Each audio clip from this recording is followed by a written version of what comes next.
Testing 1, 2. Alrighty. I'm just making some adjustments right here.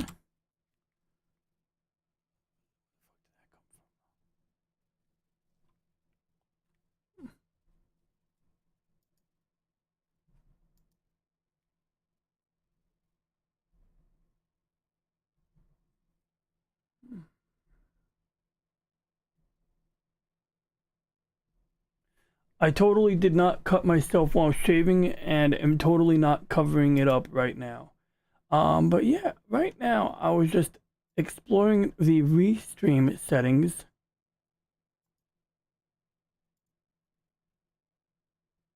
And then at the same time, what the fuck? I gotta fix that.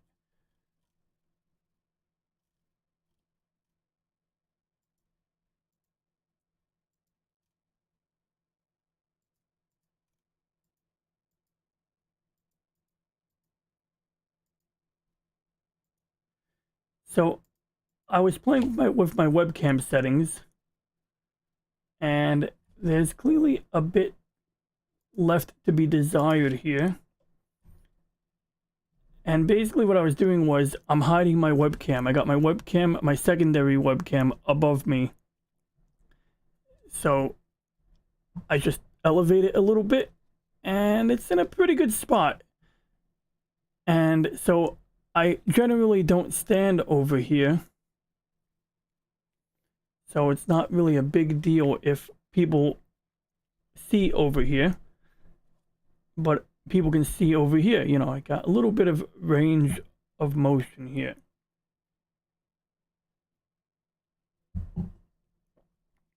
So now I'll go back to my MSI display.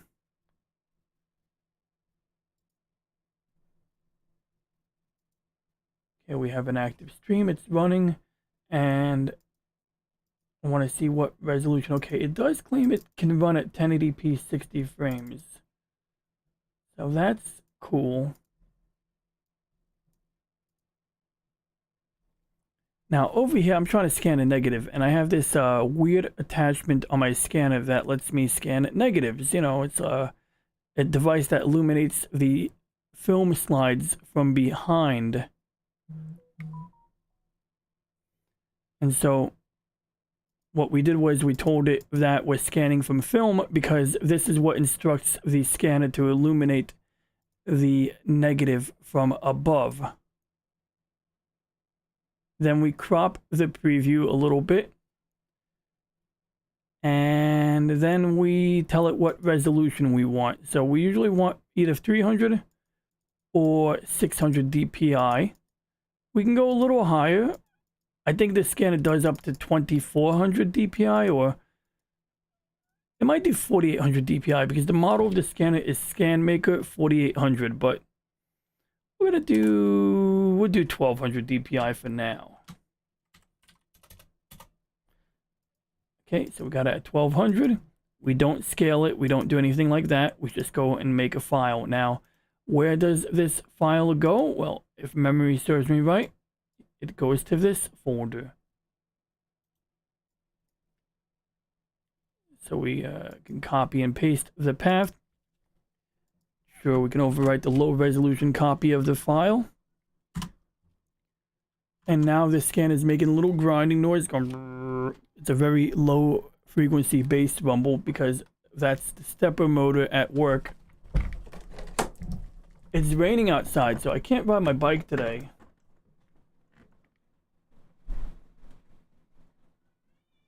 And I hear a cat in the alley making noises. You know, cats when they get stranded outside. Oh, and Clobbering Times is streaming right now. Boy, oh boy, you know, we're going to share this out. And if I can get a link to Ms. R.M. Briggs's book, I would share the link to her book too. I'm pretty sure someone had to share the link here. Maybe not. I'll share it later when I find the link. So for anyone who wants to watch Clobby's Clubhouse instead of my channel, well, I put a link right there. He's got a nice space for nerds to get together and be friends.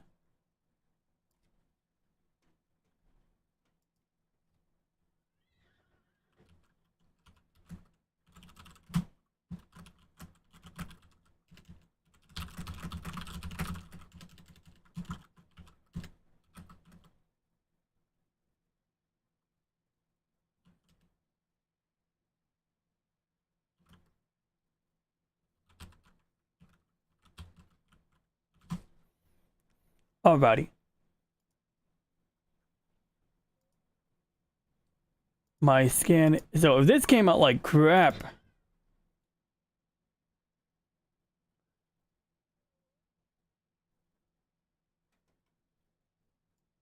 I mean, I don't really know what image viewer this is. Didn't even know I had it installed, and I don't really care.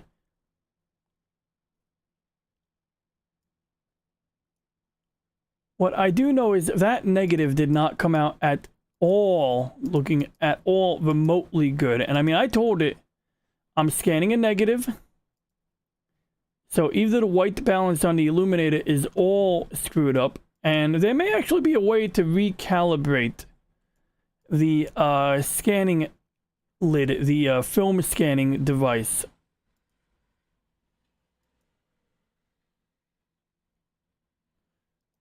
But if we were to say, let's do regular positive film, obviously it would be a negative, which wouldn't really be a big problem.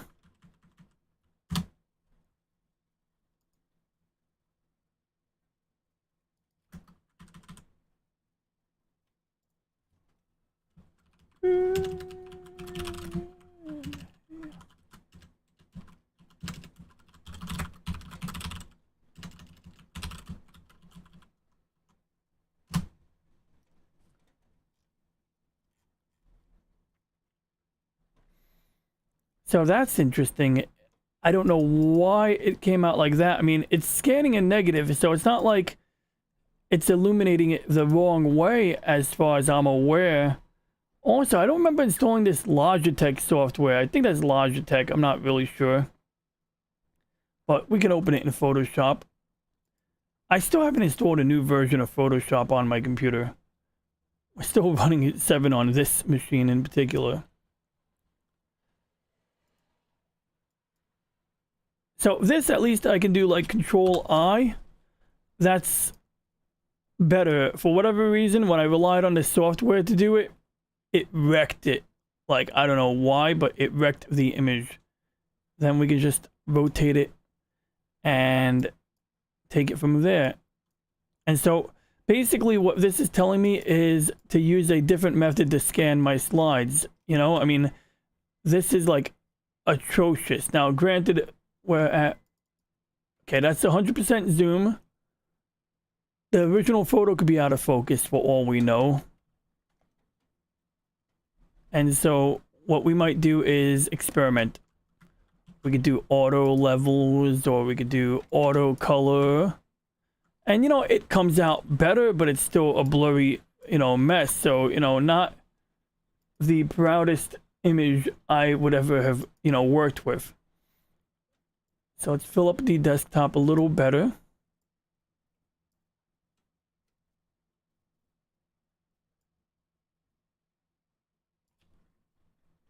All right. But it's better than this. You know, I mean, we can definitely say, whoa, whoa, whoa, I got to disable that hotkey. You know, we can do all kinds of stuff. We can do very minor things to the image. But let's see if we can find a better negative. In fact, we're going to just go on the same film strip and see what we get out of it. Okay, so we're going back to the antique scanning software. And we can basically crop the frame or manually line it up like this. We can drag the bounding box and then we can zoom in.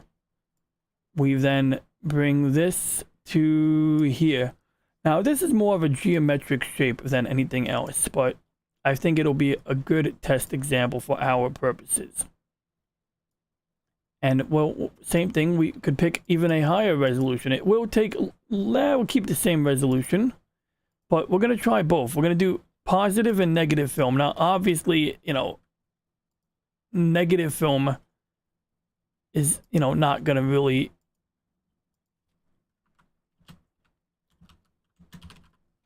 You know, let me rephrase it. Scanning a negative as a positive is not going to be helpful because it's going to come out looking like a negative. But you just saw how easy it was to pull it up in Photoshop.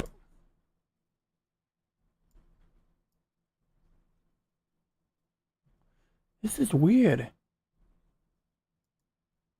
So I've never streamed directly through Restream. Usually I do like, I go through a roundabout process to stream to YouTube. But when I stream via Restream, apparently I can't pull up the YouTube chat unless I go to YouTube, which is a little weird. It's not like a big deal. It's just one of these weird nuisances.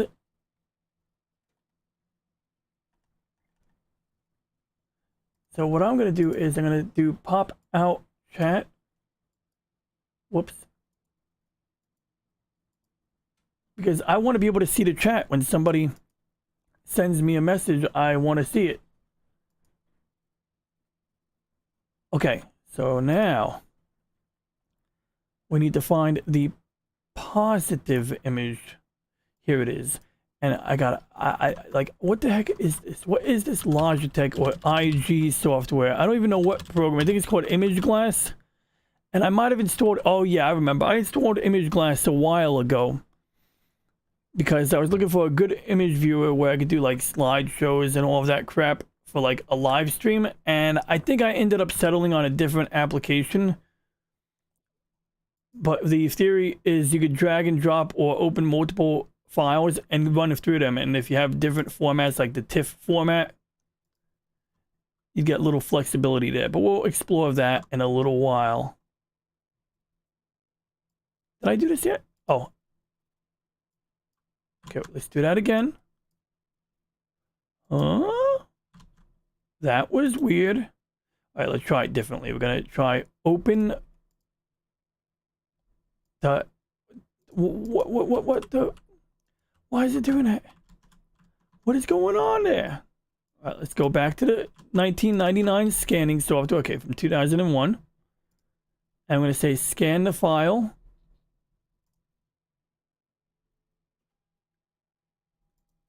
It's generating the file right there. And now it has something in there. Now, it's scanned at like crap DPI because it defaulted back to low resolution. So now I have to tell it to rescan it again. This time it'll scan it at a higher resolution because obviously having a negative this size of a 35mm negative on screen is not at all helpful. Okay, so now it takes a little bit longer to scan. There should be a progress bar here. We're scanning a pretty small negative, 35mm, so it's not like it's going to take obscenely long. And because we told the software that it's not a negative, it basically is presenting us a negative image. So we're going to do two things. We're going to rotate the canvas, obviously. Then we're going to do, I think it's Control-I. So this is the negative and this is the positive, basically. Or, you know, we've inverted the colors on a negative. Now it looks like hell. And, you know, really, it's going to look atrocious when you start off like this. But the question is, can you do minimal post-processing and get a quality image? That is what matters. We can do all kinds of adjustments here. What I'm looking for is, like, we can stretch the histogram. We can do individual colors.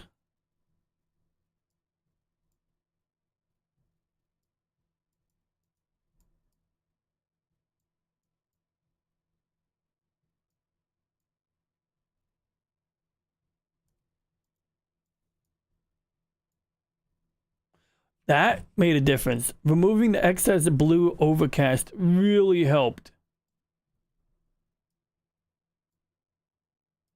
And so typically what I would do is once I have a workflow hammered down, I would actually dump these into Lightroom and affect the same adjustments. And if I could find a way to automate it, that would rock.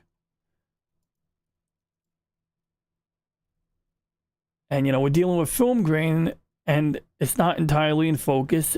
I don't even know if the flash is being used in this picture. So we don't gain a lot from goosing up the resolution of our scan in this case.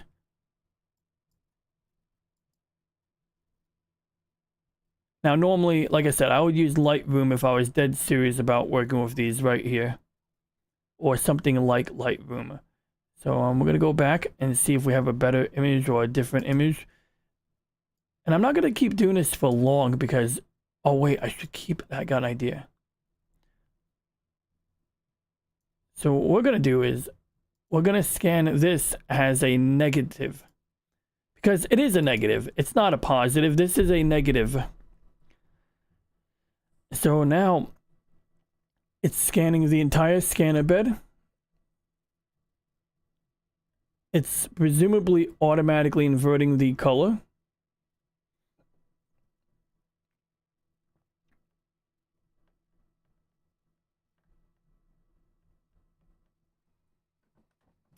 And that now it looks better. First time I did a pass using negative color or scanning it as a negative, the software really did some insane, it botched it real bad. So I don't know why this attempt is much better than earlier. But, well, let's see what happens. Let's see what we get. Okay, so there's our bounding box. And see, you can see the scanning attachment I'm using, the thing that you put on top of the scanner that illuminates the images. It's not perfectly lined up. It's really a huge pain in the butt to line it up, so we take what we can get. We're going to keep our resolution at 1200, and we'll let it rip.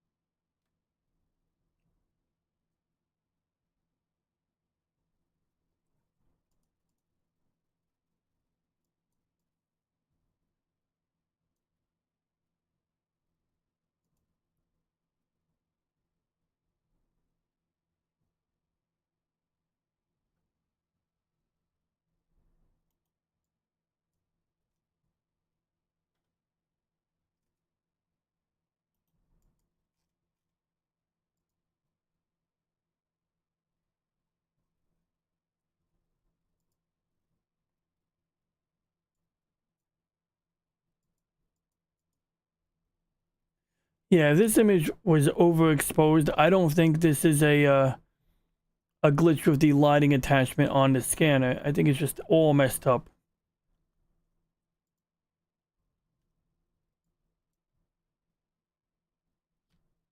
And we can test that. We can test that by just simply drawing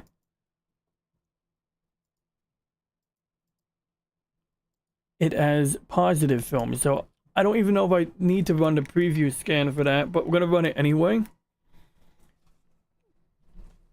That's a bummer. I got to recrop it again.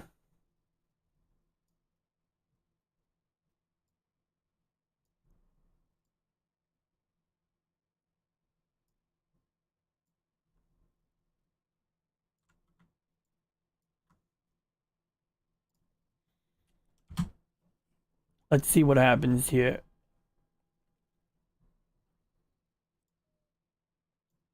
It actually looks like the scanner somehow screwed this one up. Like there's no magic here that is going to rescue this image. Like auto contrast didn't do anything. Auto color doesn't do anything. I mean, that entire center area is blown out. And I think my scanner just went ahead and automatically went back to 6. Okay, there we go. So we're going to put the resolution back up and repeat the scan at high res. That's why if a scan goes through too quickly, check your resolution. Wait. Motherfucker, I hate this. Okay, so I click on 1200 DPI. Then it changes. It doesn't always, you got to watch that bottom of the app window.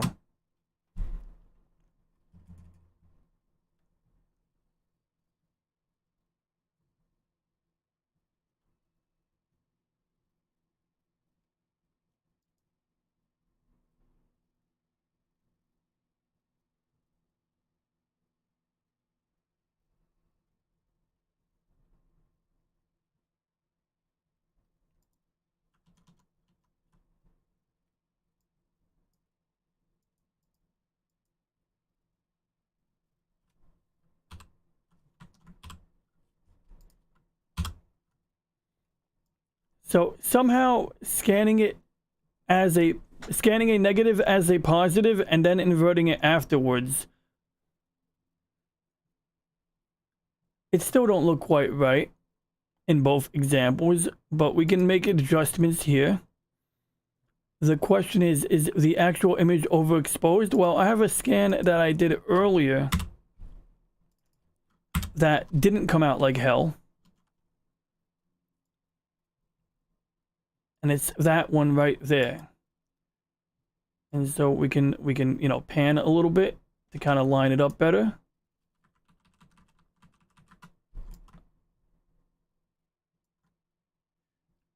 Then we can repeat this scan at same resolution. I'm going to do this one as a pause. And then we're going to do the next one as a negative. And we're going to just compare them directly.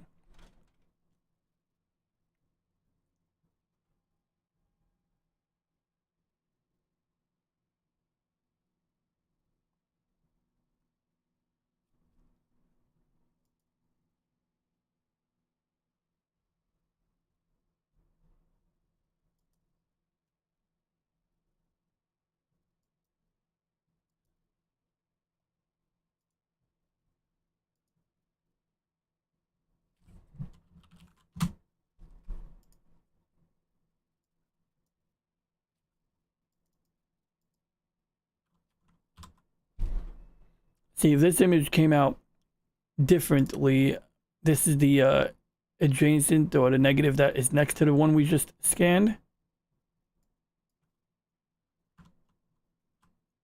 And when this one's done scanning, sometimes the scanning software becomes, there we go.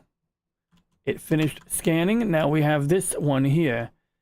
We say use the embedded color profile. We're going to rotate it again. There's probably a hotkey to do that. And see, like, now what's interesting is we invert the color on this one and this one. So this is a image that was scanned as a positive off of a negative. And it's kind of funny how, for whatever reason, the scanning software is treating them a little differently. But we're going to take this one here. This one was, wait, how did I scan this one? There we go.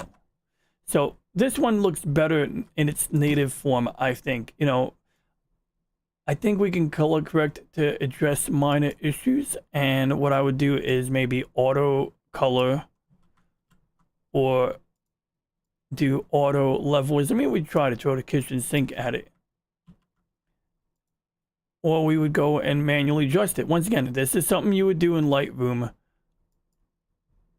We can do these adjustments, which really I don't think are very helpful, just to give you like an illustration of what some of these options do.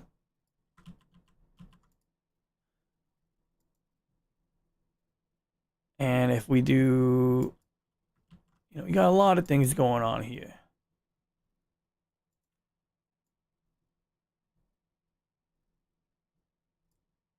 Here we are.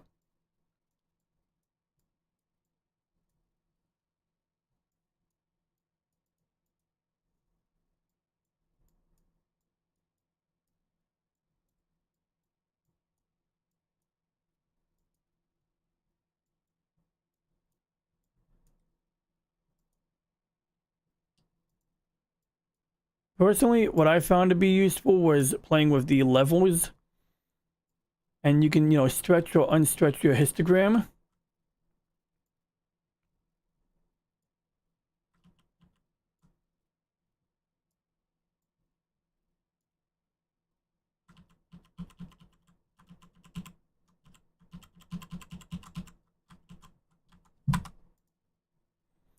Let's do that again. We're going to do adjustments, levels, and in this one, we're going to actually try some experimentation here.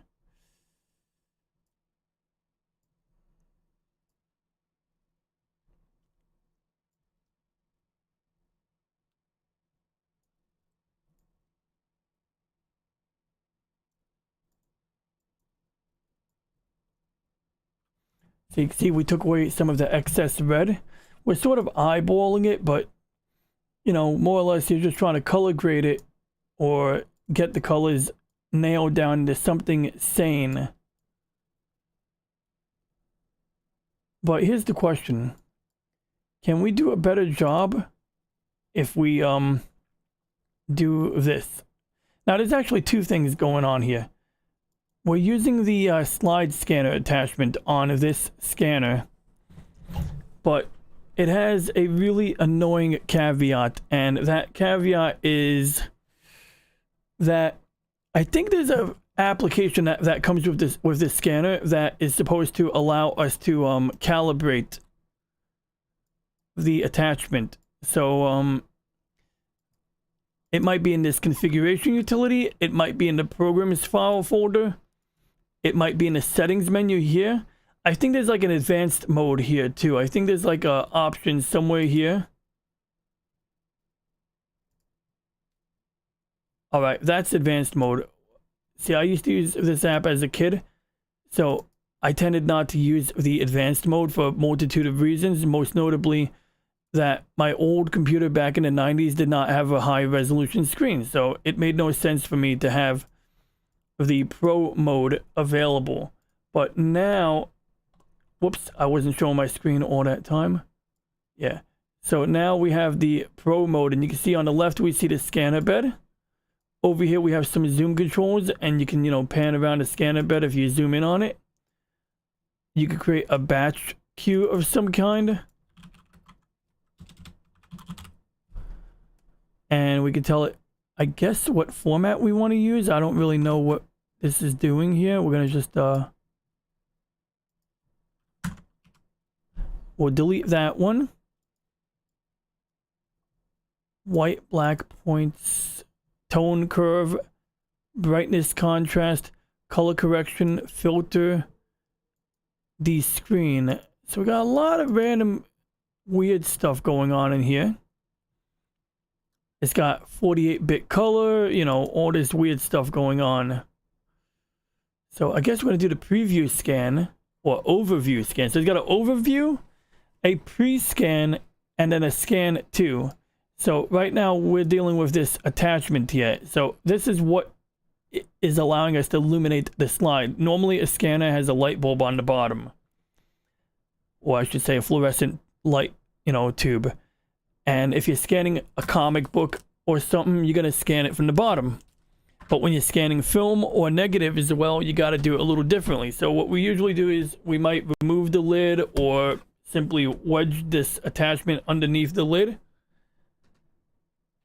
And well, this attachment is held down by a wire, so it's really hard to reach. But one of the problems I'm dealing with here is that this batch of negatives came with these plastic holders, which are kind of cool.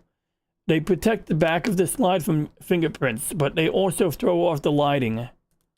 So we have to peel this off. Luckily, it comes right off. And this is what we got to put on the attachment. Now, does it matter what side you're scanning? I would think not, because you can always reverse the image in software. You know, it's really like, what's the big deal?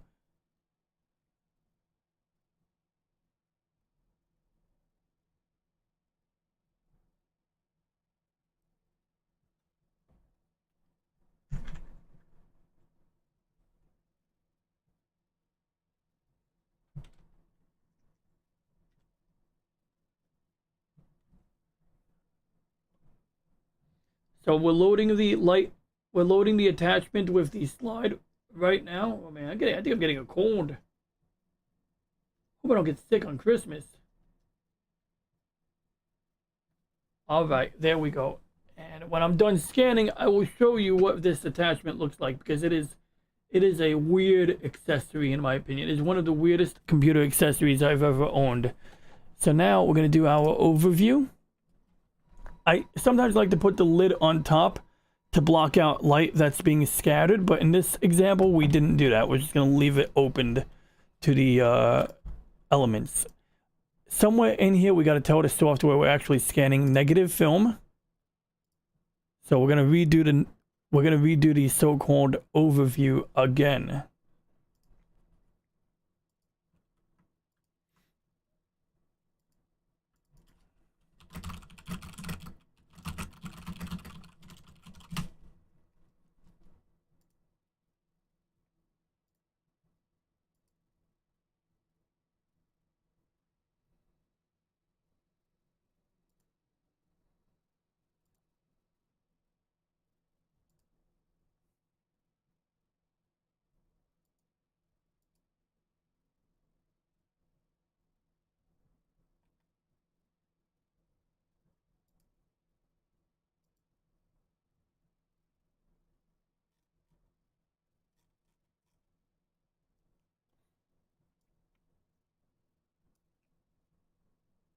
So now we can go and we can zoom in.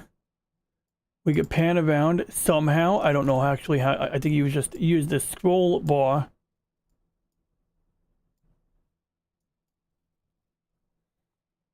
And then we could take one of the photos we scanned already. And either way we do it, whatever we scan will probably look better now that we've removed that extra piece of plastic. I've also lined it up a little bit more cleanly, so it's not on an angle or anything like that. Now, I'm not cropping it perfectly. Now, one weird thing I always found about this scanner in general is when you were using, you know, this, when you were cropping things, you saw how the contrast changed abruptly.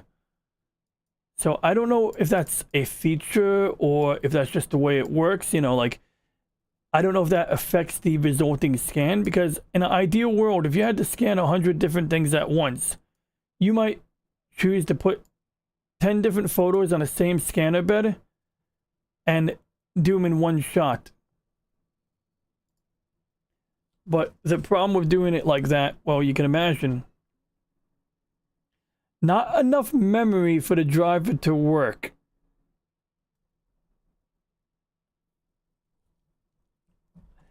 Obviously, I have plenty of memory. What's happening is the application doesn't have enough memory being given to it. Probably because it is a 32-bit application.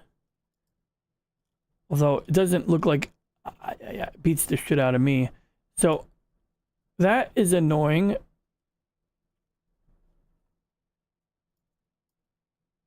Can we do a direct scan? So instead of doing a pre-scan, what if we just tell it to scan it straight to a file? Well, before we do that, we should make sure that we set it to something like 1200 dots per inch. Then we can tell it to scan it to the same directory we've been sending it to, because I don't really care.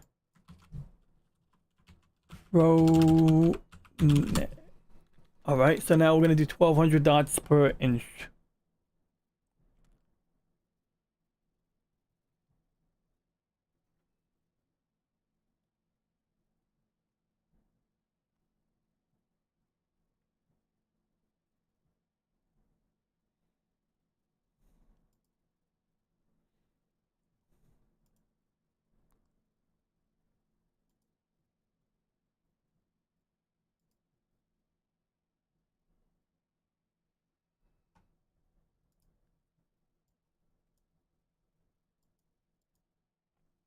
Wow, that came out horrific. That looks like hell. And I presume that being able to scan in advanced mode gives you a lot more control. So, in other words, you can screw it up a lot more, and you can also make it look really good. How? Beats the crap out of me how you would do it. I just told it I'm using negative film. I don't know why there's an eyedropper here. I don't know what you would do with an eyedropper. Like, what is this, like, what is going on here?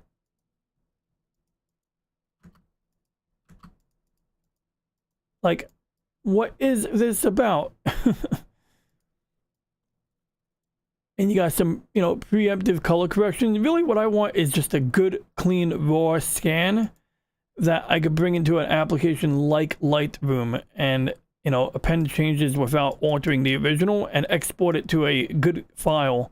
But this is a hot mess right here. Like, maybe if I get bored, I would play with this, but I think for what I'm scanning, most of what I'm scanning are printed images, prints, photo prints.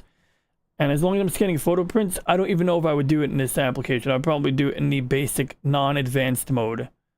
But when you try to do a pre-scan, it yells at me. It goes, you don't have enough memory. Well, let's see. Maybe this time it'll miraculously work.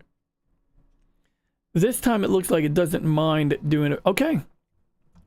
So my guess is the pre-scan gives you a little more control over, what you're doing.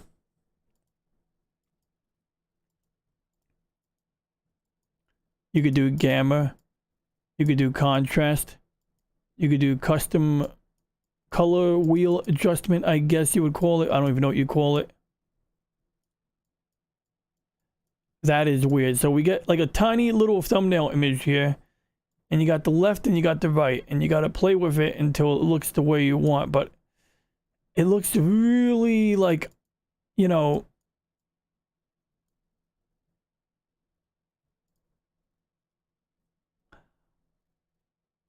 I mean, like, this is madness. This is an exercise in madness.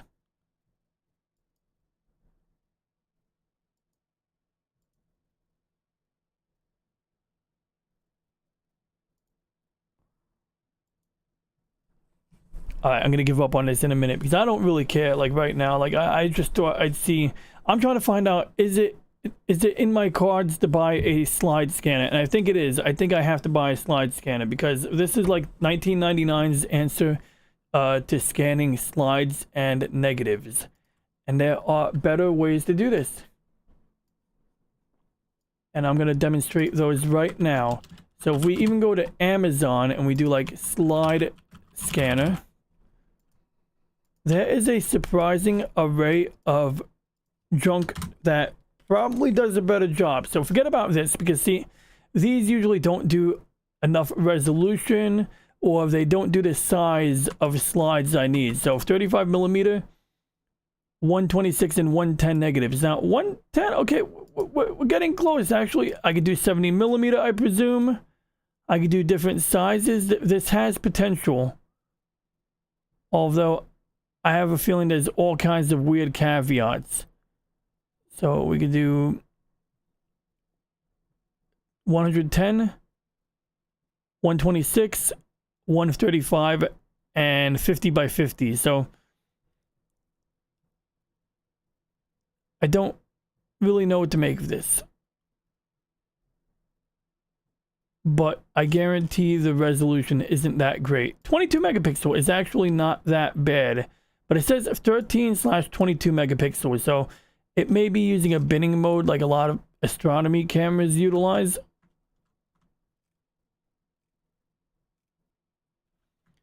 This is like, would almost be the holy grail if you only ever want to scan 35 millimeter. If you want to scan something other than 35 millimeter, then, you know, the problem is pretty much the fact that you can't shove any slide into it other than a 35 millimeter. I mean, it's got a charge coupled device CCD sensor, a really high DPI. It's using LED, you know, an LED lamp. I mean, everything about it looks pretty good, except for the fact that you're spending $400 and you can't even scan anything but 35 millimeter. And so if I really was hell-bent on only scanning 35 millimeter and I was fine with that, being limited in that regard, yeah, this would be a great option. But if I need more options, now I wouldn't do it with an iPhone.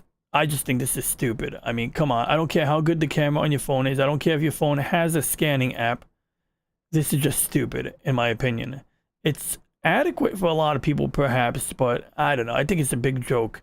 Now, that said, if I took this light device, this lighting board, and stuck it upside down on top of my scanner, that might work.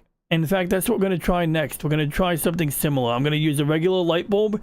I'm just going to point it downward at my scanner and see what happens.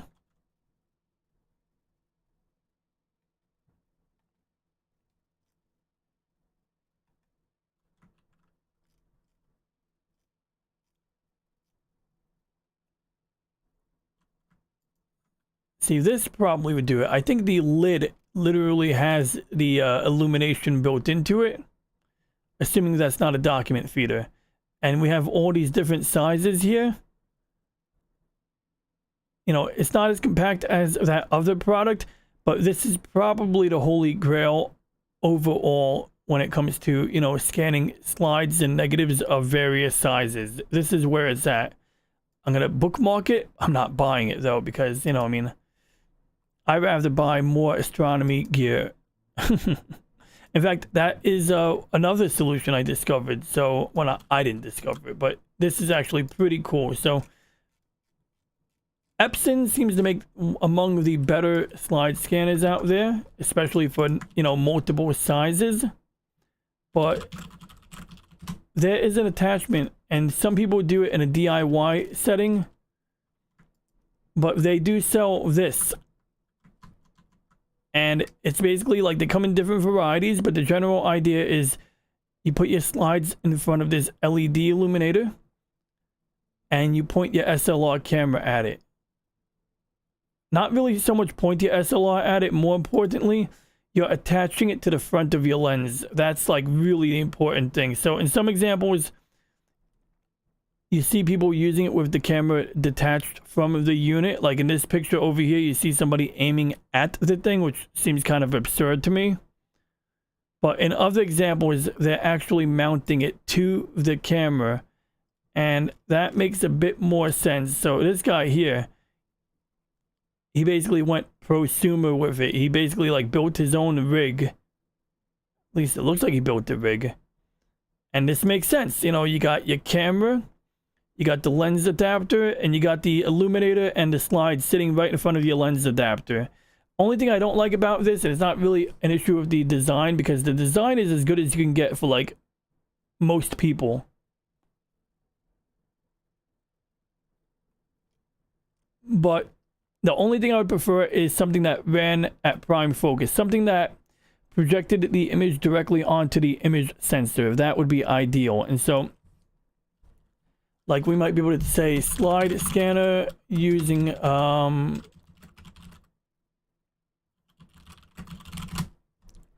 there might be a way to, like, I don't know if anybody's ever done it this way.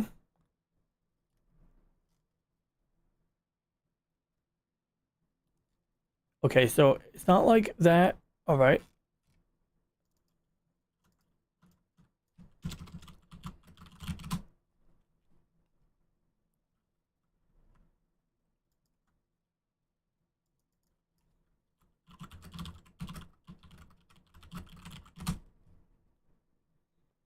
So this is getting warmer, but see, now we just went from like a $60 device to a $250 contraption.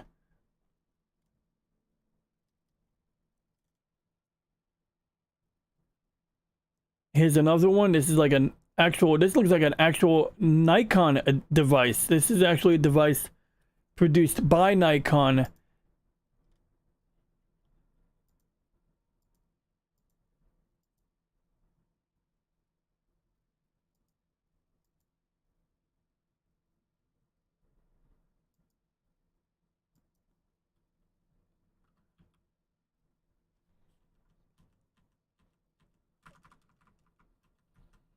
Now, what I want to know is film digitizing adapter ES2. So Nikon film digitizing adapter ES2. Does this work at prime focus, or do you have to have a lens attached to your camera? Because I actually find it more insane if there is a lens attached to it. I think it would make more sense if you could bypass the lens somehow, you know, or if you're going to use the lens, I find it very weird, you know, to me. Like, I feel like, well, actually, I guess you would need the lens if you're going to do something bigger than a 35mm. If you had a full frame sensor and a 35mm slide, there may be a way to shine the light directly onto the sensor, you know? But at prime focus, what do we call it? But I guess you would need a lens. Now, why am I even looking at this? Well, what's the other way of scanning slides? I seen a DIY project where somebody would basically attach an SLR camera to a slide projector. And this guy just shows you a diagram pointing at the output on it. It's very haphazard looking.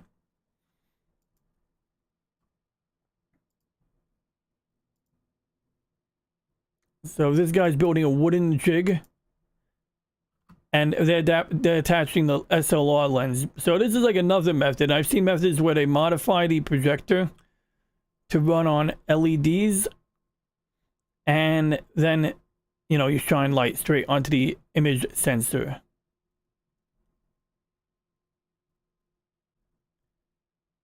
through the lens. So there's a couple of different ways to do this, but something that involves, you know, an SLR camera and a lighting table. In fact, that stupid iPhone thing where someone was taking pictures of a, you know, of a, what do you call it, a tracing board using an iPhone. As stupid as that is, it might make sense if I was to put a camera on a tripod and, you know, point it downward. But in order to avoid this $200 expense, what I would do is I would attempt to replicate what this scanner is doing on a, you know, you know, at a lower cost. I would not drop $1,000 on this unless I couldn't find another way to do this. And so how would I avoid using this? Well, we're going to try it out right now. First, I'm going to grab I'm going to close the scanning utility, and we're going to get out of advanced mode because this is just way too convoluted. It gives me bad results. We're going to tell it to stop scanning, and we're going to exit the app. I'm going to unplug some attachments here.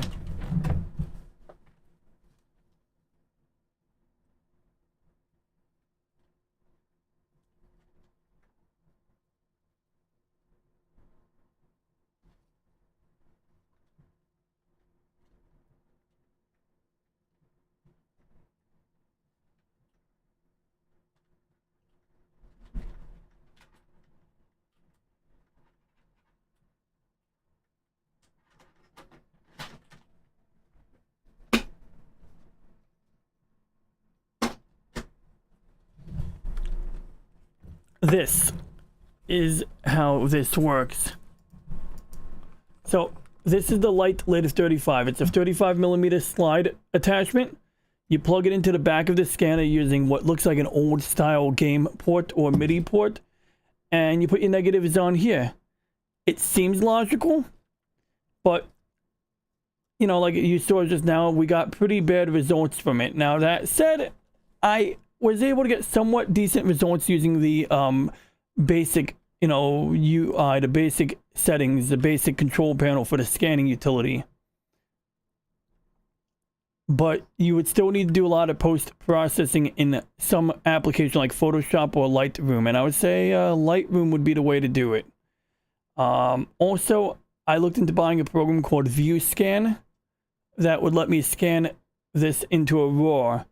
And then in the RAW format, that would definitely work really nicely in Lightroom. But for all intents and purposes, I think scanning a TIFF and manipulating it in Lightroom would give me basically the same result and same, you know, abilities to manipulate the image. But what's the alternative to using this device? Well, and why don't I want to use this device? Well, it's a little tedious. Like, you got this little plastic lip, and I'll show you right here. If we go and we switch my desk camera. So if you're scanning a regular 35mm slide, you put it right here. But if you're scanning a negative, you got these little plastic things here. And what you do is you shove it into the plastic. You go, fungal. Let's try that again.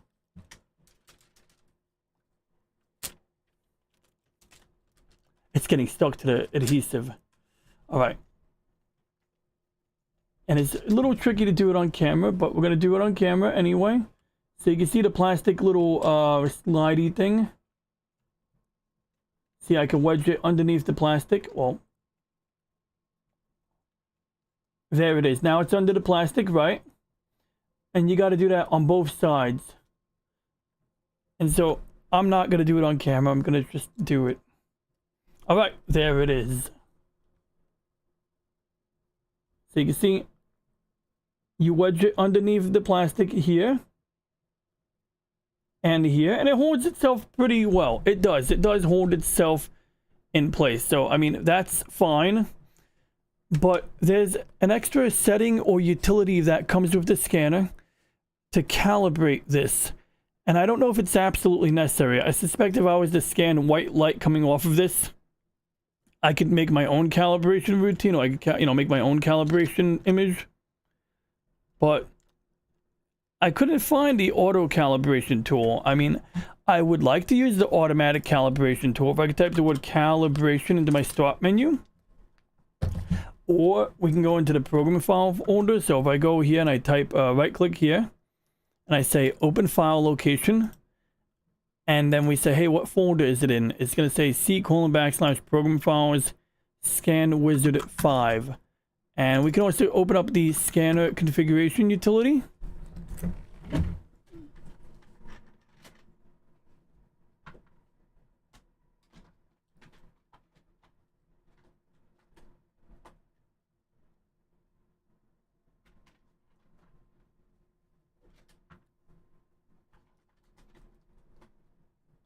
Okay, we plug the scanner in. Windows is recognizing it, and basically, what do we have here? Well, we can set a default scanning resolution. So I would say either 1200 or 600 DPI would be my preferred default. We do true color. We can tell it to send it to Photoshop if we want. Hitting the photocopy button will automatically scan it as a photo and send it straight to the printer. Email, well, it depends on what you're trying to do, etc. But these are all basically the buttons on the front of the scanner. None of these govern slide scanning. Opening up the scanner finder, well, that's not going to do anything for us anyway. And this is going to generate a preview scan. So in the meantime, we're going to see if we can find the light lid calibration tool.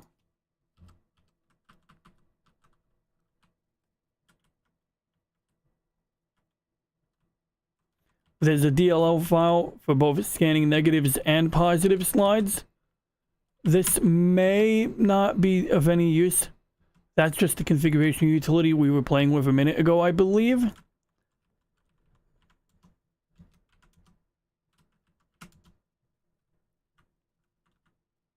It's got a number of filters preloaded in here that I wasn't even aware of. Back in the day, it would scan the images straight to your program files folder, which is totally not how we do it today.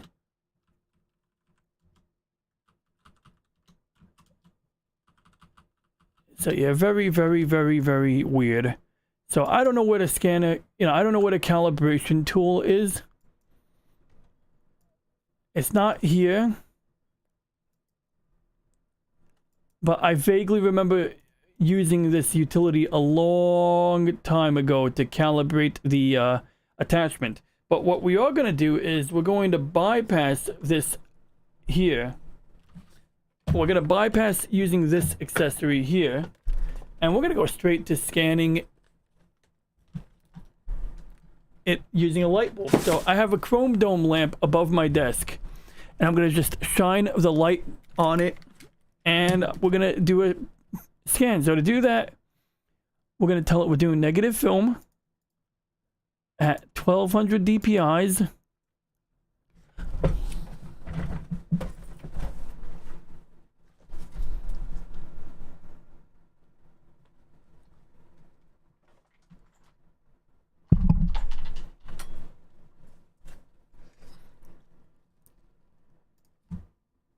So now I'm literally holding a light bulb above my scanner. This is definitely not the best way to do it.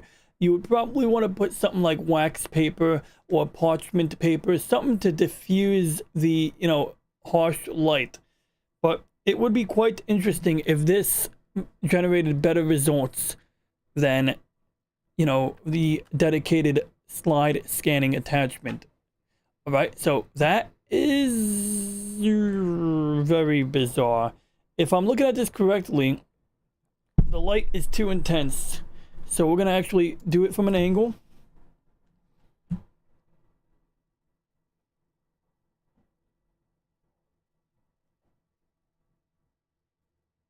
I don't know why the preview scan is going really slow.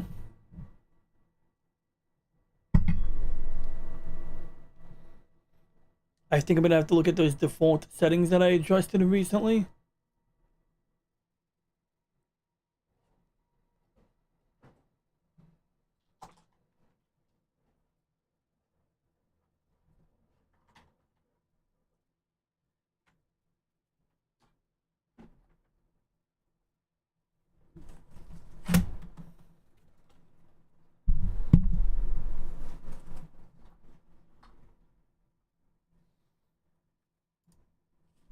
Now we're doing a little experiment. We're gonna actually just reflect light onto the negatives, because right now you can see the light that's hitting the negative is just too bright. And it really, I think it really is scanning it like a high resolution right now, even though this is just a low quality preview scan. It's not supposed to. Okay, well, see, now we can see the negative.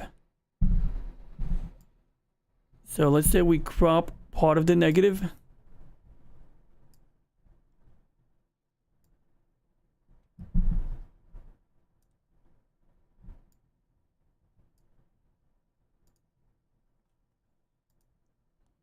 And this is going to be slow. Hopefully not terribly slow, but it's going to be slow.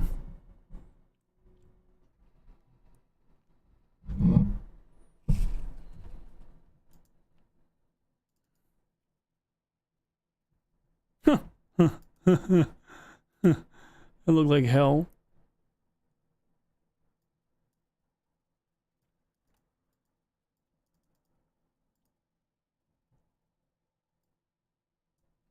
Alright, so there's two things wrong with this.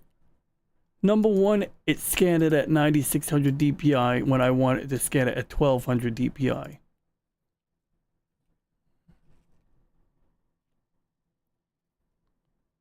Number two, the lighting gradient is really just not that good. But you saw what happens when we give it too much light. It doesn't really work. If we give it too little light, well, you know, it's understandable.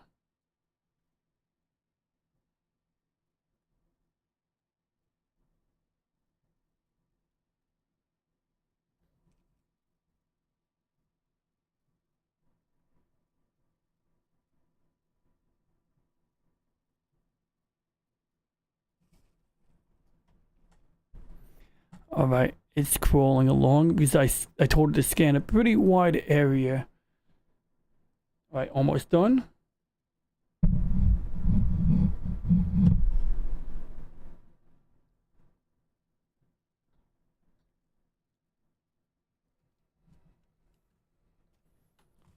So now let's take a look.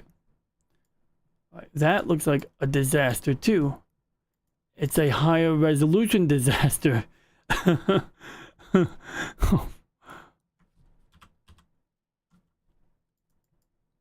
It actually looks way better like this. So something happened to the image. I mean, we have something very weird happened for some reason. I guess it's, yeah, no, okay, so we got to play with this. So what I want to do is find my tracing board. I have a, just a big white board. It's designed for tracing images. You normally put a, piece of art on top of this illuminated board, and you can use tracing paper to trace whatever you're looking at. It's for artwork, obviously.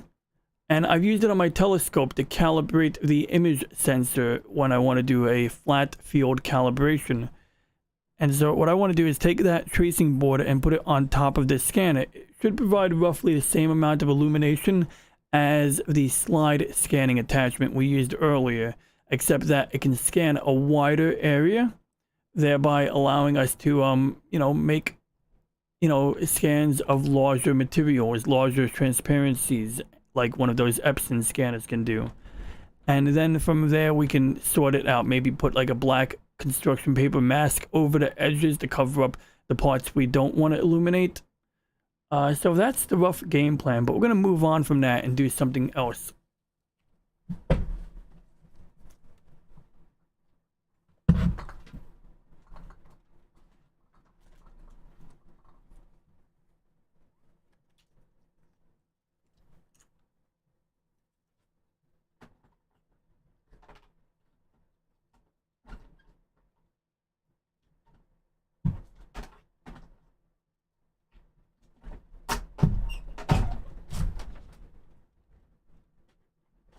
Now, compared to using another scanner, this scanner does do a good job. Like, I have newer scanners laying around, but all of them do have some, issues. Mainly that, well, no, there's not really so much issues, but all of my more modern scanners are not necessarily designed to scan negatives and slides.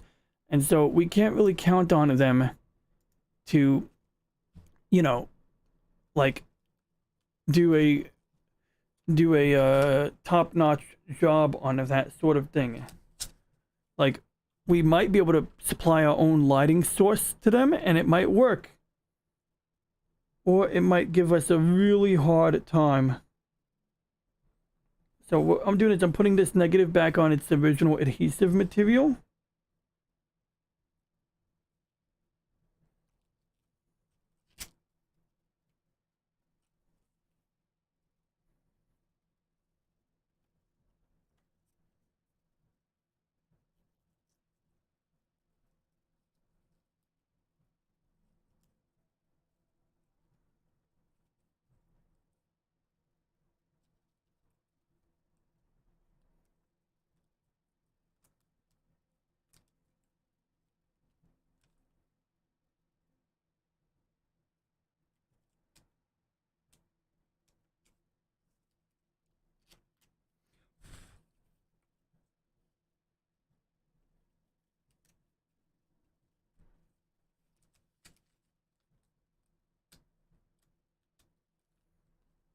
So basically these slides are mounted inside of these here. And what you're looking at here is a, you can order copies of photos. You can say, I want a given quantity of pictures in these sizes, and you mail it back to the company, and they would send you back those prints at whatever cost you paid. We don't need to experiment with scanning, film. I mean, we don't need to experiment with scanning printed images because we know that this scanner can scan prints. That is not a surprise. We know it can do that. So we're going to segue into some gaming, I think, unless I do have some video editing to perform too. So I have a video editing workflow.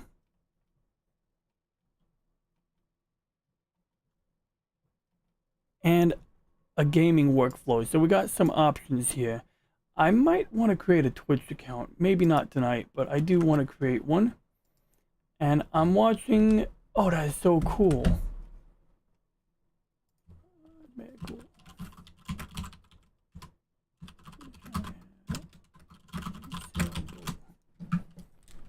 So, I left the link in my chat for Kloppy's Clubhouse. And a friend of his is going through a Sears and Roebuck catalog from what appears to be the 1970s or 80s.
Oh my god.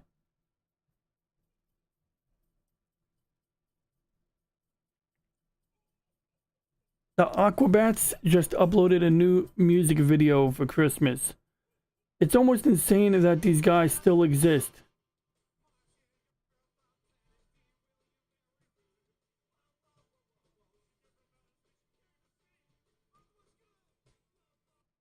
Okay, that's it. Am I allowed to play this? I don't know if I'm allowed to play this because, you know, it's music, right? I mean, I'm actually trying to put something on in the background for myself, but I stumbled into an Aquabats upload, and Aquabats, they're like an interesting little punk band. Like, they might be ska, I'm not really sure.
So this one here I uploaded a while ago to a different platform, and the audio got all messed up. So what I try to do here is when I play it back, the audio starts to skip like it's doing right now. So once in a while I have to close DaVinci, reopen it like that, and usually that issue will self-correct.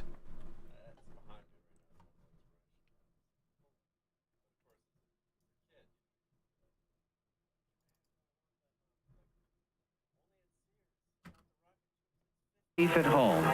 Ah, it's doing it again. Place where nothing That is weird.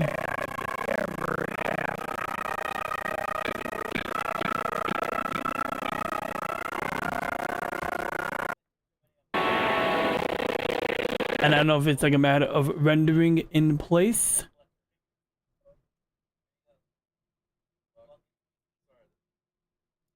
See, like when I used to use Adobe Premiere, I would just, you know, press a button like enter in order to render.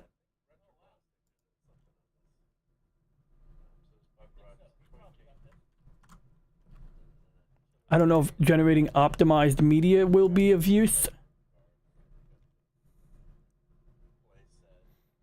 And I'll give it a chance. I'll let it generate optimized media and see what happens if it still does that skipping routine. It doesn't happen to everything, but when it does happen, it can be quite inconvenient. And my goal is to go to that other platform.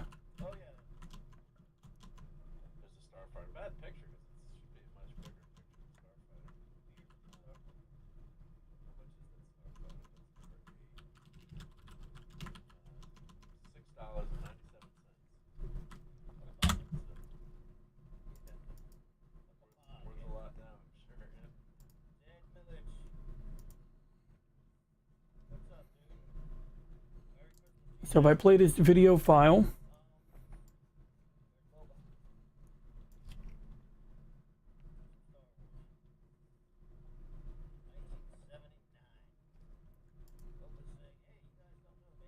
it takes a few seconds to buffer it. Oh god. Did you perform? So this is the same video, and you can see I upped it pretty good, but I had to do some tweaking. As you can see, when you make it full screen on this monitor, it's actually a widescreen video. And when you play widescreen content on a square monitor, for whatever reason, BitChute just doesn't handle it correctly. Whereas if I do full screen here, on my main monitor, now it's using my screen real estate correctly. You can clearly see. Shortly after the Hiroshima and Nagasaki results, like on my screen right now, concepts basically. of warfare into atomic dimensions. I only zoom out because I have this little area under the bottom for my webcam. Oh my god, I gotta scores of fix scientific laboratories began trooping out to the Marshall Islands in the Central Pacific and to the desert wastes of Nevada for periodic nuclear weapon tests and weapon effects operations. Our interest concerns the effects testing, particularly the vast amount of time and effort devoted to gaining effects information on aircraft structures, from the Crossroads operation all the way to the hardtack effort. On Crossroads, a modest beginning was made when the Navy placed instrumented aircraft and separate components aboard its test ships in Bikini Lagoon. The kiloton yield Able and Baker shots provided only a smattering of blast and nuclear radiation data.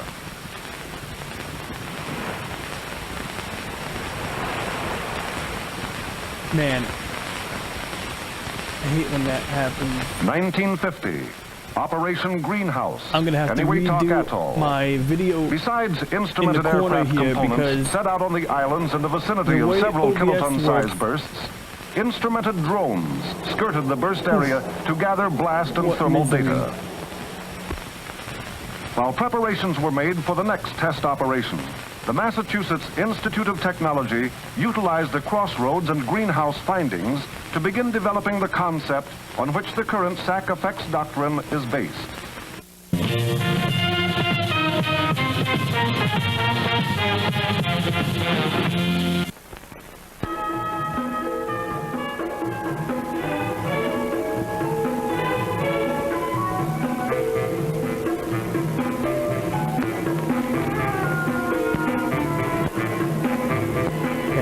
Gonna just do a little fixer-upper It here. can't happen to me.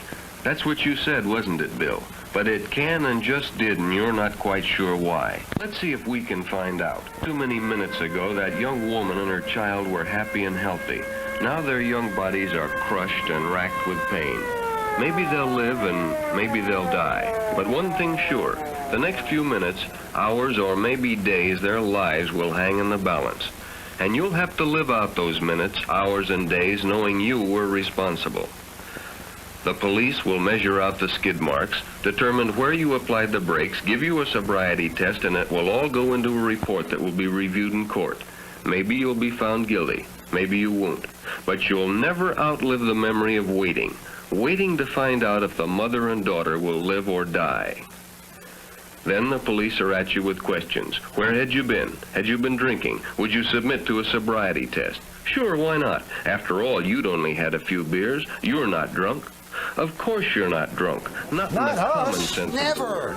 But your driving ability was measurably impaired. How could it be? You feel fine.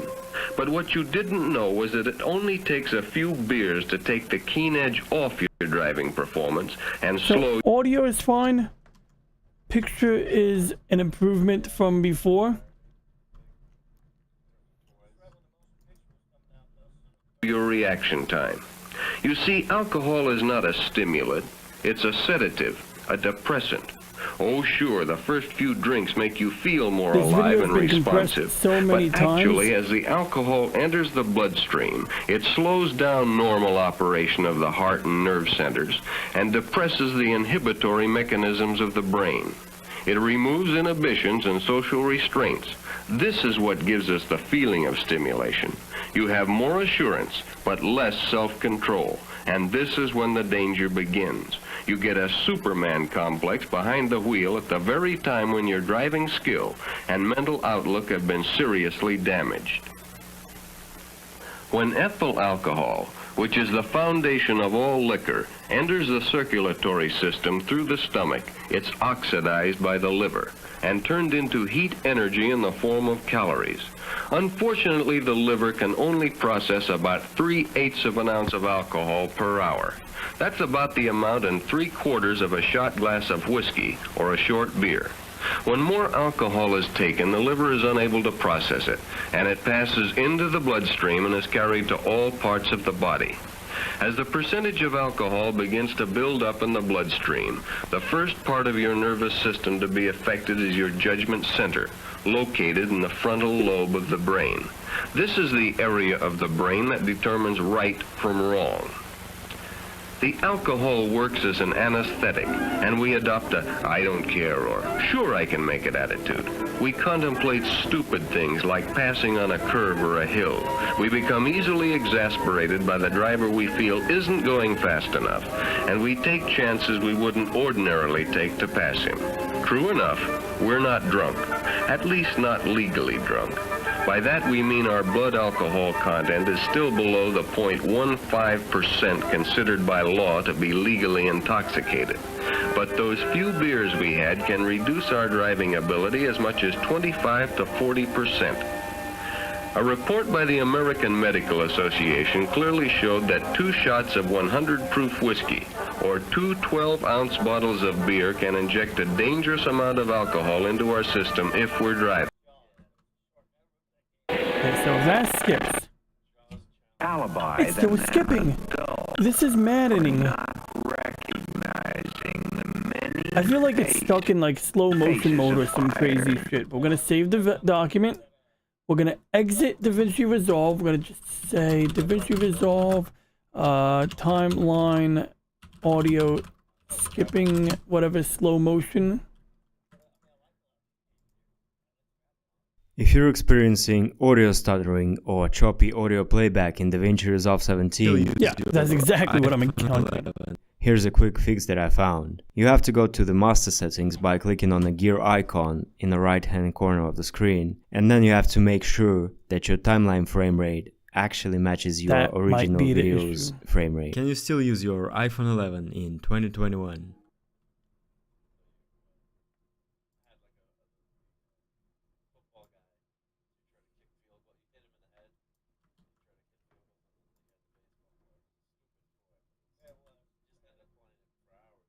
I actually have 2 copies of this video being edited. I think I redid it once already. So my video source content, let's see what we have here. I'm sure we have clip attributes. It's basically 60 frames a second, but I ran it through a re-encoding. I re-encoded it while de-interlacing it. And we go here. I don't know why it's showing that playback frame rate. why wouldn't we want it be, you know, whatever it was? So we'll match it up, 59.94.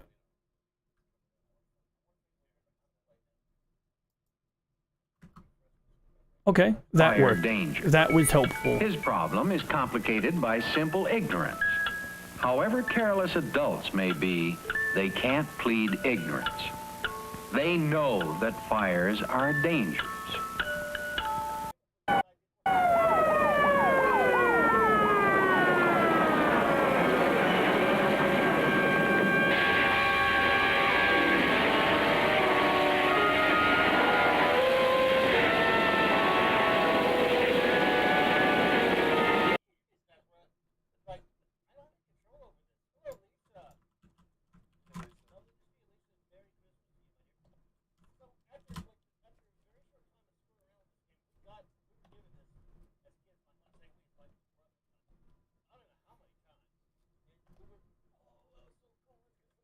So this is actually the video I've already exported, and let's see how it sounds. Oh God. Okay, let's skip that. Audio is good. We got both left and right channel audio. This one looks like it was done in anti-widescreen.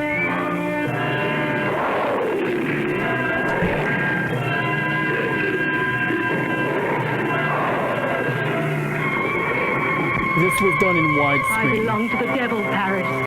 And I think some of the files are labeled as non-widescreen. Oh God, I did not mean to. So this one here is also widescreen. It's got like double letterbox in it. Oh yeah, actually, I believe this needs to be exported again because I did fix something major. So in this video, we have a lot of standard definition non-widescreen content. So what I did was I had a choice. Export it without the pillow box in a 4:3 aspect ratio, or keep the non-widescreen video inside of a widescreen frame.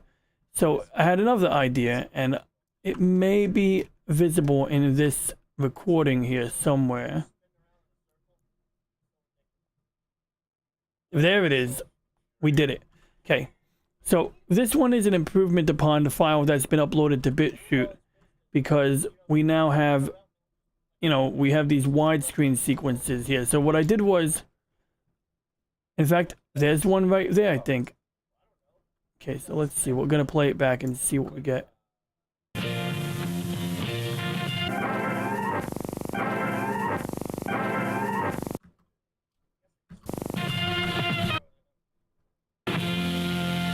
Okay, so originally this was not filling up the entire widescreen frame, so I clipped this frame separately from the rest, and that's what you're seeing here. You know, we see these separate timelines here,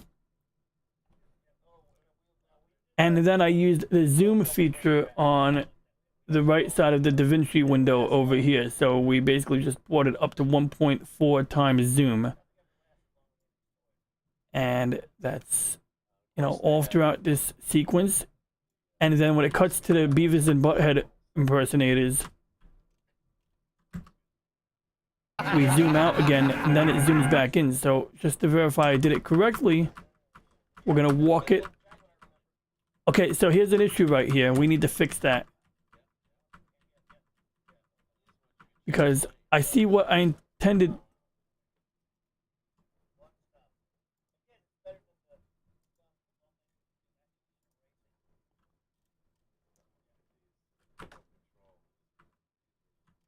So we might be able to finagle something here. Let's see if we can identify. Okay, so if we walk this forward like one increment, that might have done it.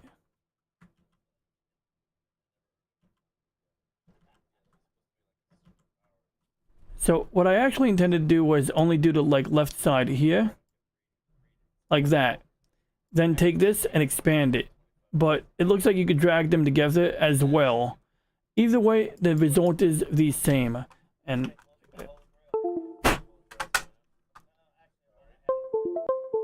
that's weird. My mouse pointer disconnected and reconnected. Alright, well anyway. Now I can't click. I can't click. I can't feel my mouse. Oh, there we go. That's why. It's just the way that works. Okay. So now, that's perfect. That's what we want. So we just basically made it, you know, move a couple of frames forward. Not even.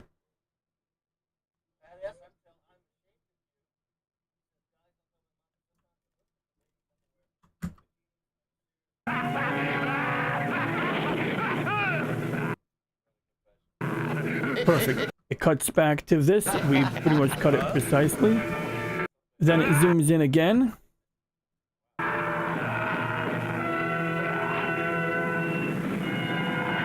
Then we skip ahead over here. And it goes to the next movie. Now this movie here. At last, contact. The devil, Paris. The Witcher. And I think that's how the original file actually played it back. I don't think that's me. I think that's actually the original file. And if we open up the video file in its original folder, where the hell is it? Open file location.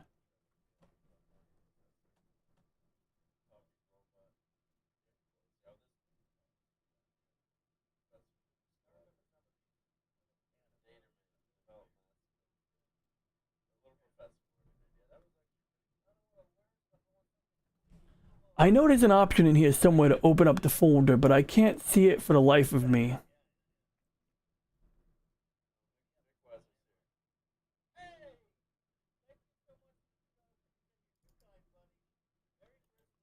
Why can I not find it? Okay, so this is part 1. That's part 1. If we go on the left side here, I can select open media location, file location, and then we got part 1 here. Now this one here, yeah, we have an episode of Arrested Development. Droogie again. Chaos whose superhuman strength and unfailing Contact with from out of the pronouns. But it's at last. Devil, Paris. Okay, good. So we verified it. I just wanted to be sure that I didn't mess up the video. And so we're looking good here. So this is exactly what happened. So originally, neither of these, in fact, I wish I kept that open. Where was it? I already closed it.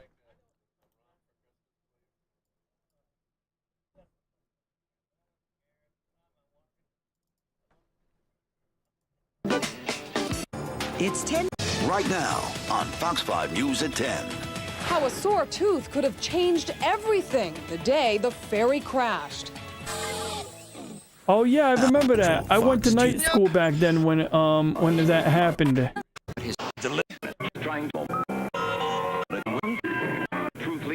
Okay, so what you're looking at here is letterbox, right? So forget about the black bars on the side. That's my monitor. But deeper into the wait a unknown second. chaos. Yeah. So it cuts to Beavis and Butthead, right? Or the two Droogies. And then it goes to this widescreen image. And so what we did was we redid this as a widescreen video. So whenever this part comes up, it's going to have black bars on the side of it. Whereas this recording here, you're going to see here, there's no black bars. This is anti-widescreen, right? This is 4:3 aspect ratio. And then it goes here to the letterbox. So what we did was we redid this so that now it has pillar boxes on it. And when it goes to these scenes, we're still going to have black bars. But whenever we switch to this, we zoomed in on it to use up the sideways real estate. Now, the quality is not so good to begin with, so it wouldn't be a big deal if I left it alone.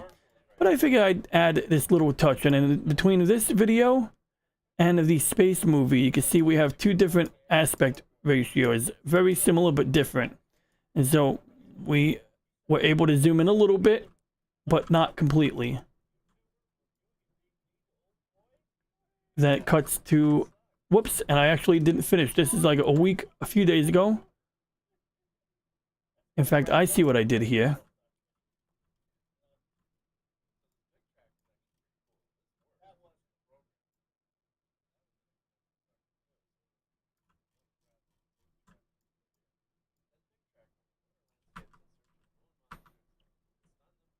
So this is our zoomed in part. We want to actually move it maybe one increment to the right. Just like that. So now, perfect.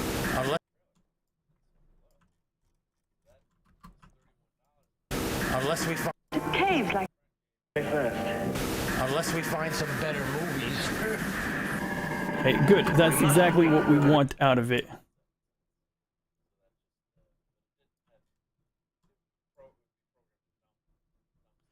And then it goes to the next movie. And it looks like once again I can actually let's see here. So this doesn't really need to be zoomed in upon, but I might do it anyway just because it looks so jarring when you don't.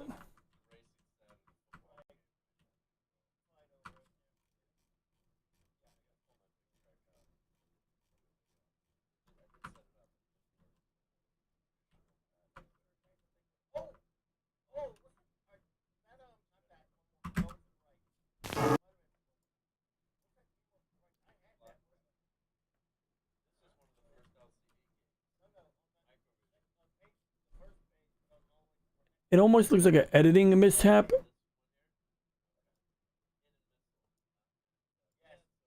And I can't actually, you know, do either one. What I can do is I could probably shrink this one.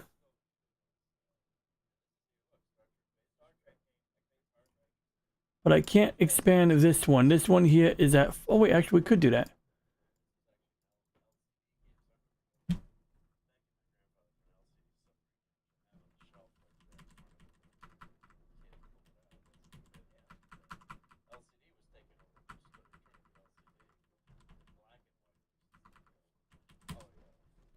We might even dare try a video transition here, like a cross dissolve maybe. But the only caveat is that cross dissolve looks like it occupies a large section of that right there. Like, it's not going to be like pretty. Yeah, I don't like that at all. We're just going to leave it alone. That'll do fine. Starring Anna Gale. So once again, this is not a widescreen movie. So we can skip. We got more widescreen coming up.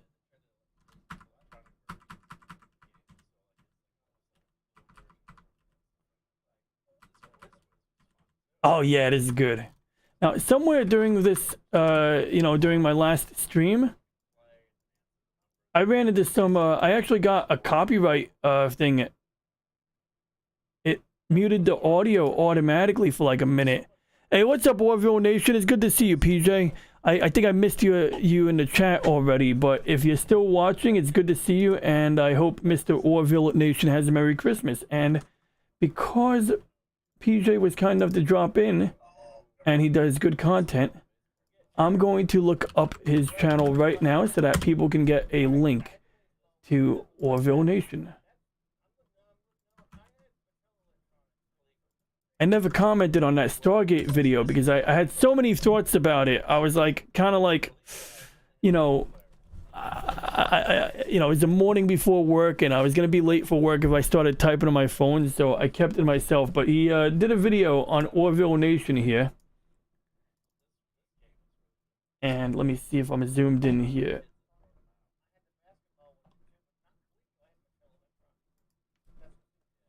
There it is. Yeah, I'm not seeing the chat right now because I have to manually look at the chat in this window or else I miss it. So one thing I could do is resize my my DaVinci window perhaps so that I can actually like see the chat in the margin of my ultra wide monitor. See, I'm trying to take advantage of my ultra wide monitor, you know, because it's an ultra wide screen. So I want to use the entire surface area of my screen. But maybe I don't need to use the entire screen. Maybe I leave this left region blank so that I can see the chat. Because if I fill up the entire screen with the DaVinci Resolve window, I can't see the chat. But there we go. We hooked it up. We put a link to Mr. Orville Nation PJ's channel. And, you know, if you're a fan of Star Trek and you don't like what's been happening with Star Trek and you like the alternative to Star Trek, well, yeah, check out his channel, you know. A lot of live stream content.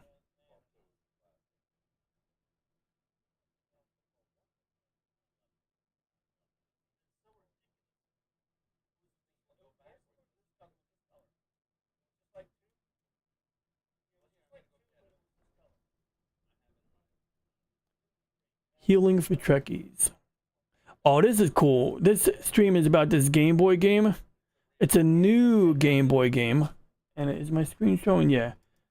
It's a brand new Game Boy game for the Orville. Obviously, it's like unofficial, but it is a cool idea. I really like the work being done on that, you know? So that's some of what you would find if you tune into Orville Nation. And so I do endorse this channel. And if I could leave a comment on the community tab, I would.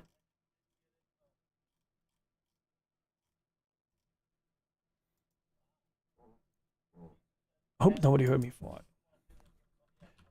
Thanks for dropping. Thanks. I'm experimenting with stream, and so I have to. So that I can see the chat clearly during a stream. Link shared. For good, I shared your link for good measure. Link for good. Anyway, I hope so you help you also.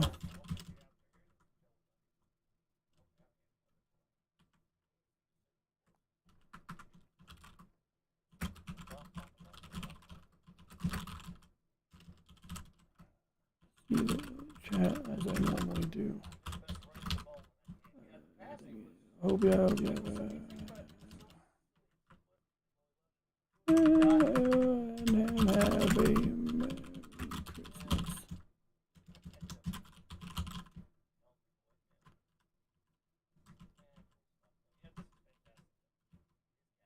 There we go. We'll leave a little Merry Christmas right here.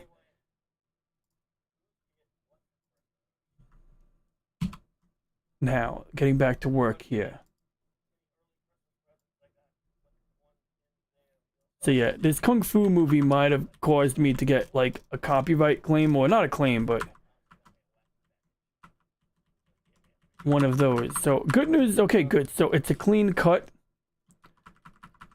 We have this hilarious karate movie, Kung Fu movie, I don't know what you call it.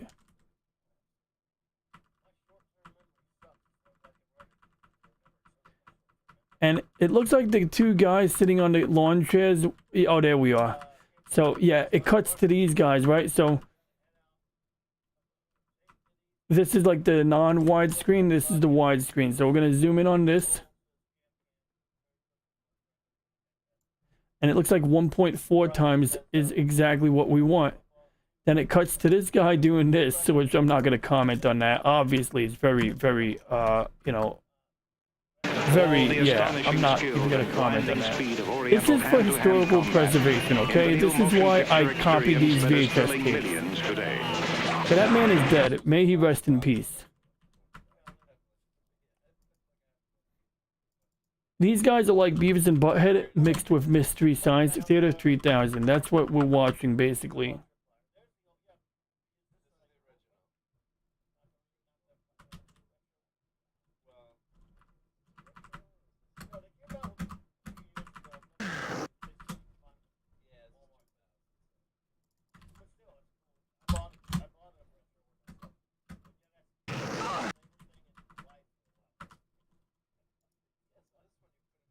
Oh, I think I had a little glitch over here while editing, because you can see this movie. Okay, you got the skiing, you got the two guys punching each other, then you got the guy being beaten up here, followed by the end of the movie trailer.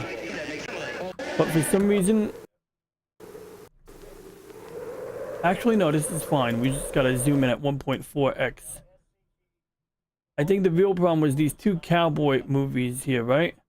So, good news is I think we're fine here. I think we can zoom in on these at the same level of zoom.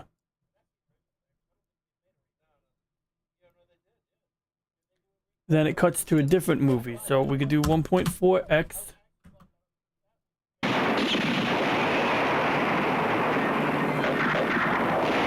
So the ski movie trailer ended.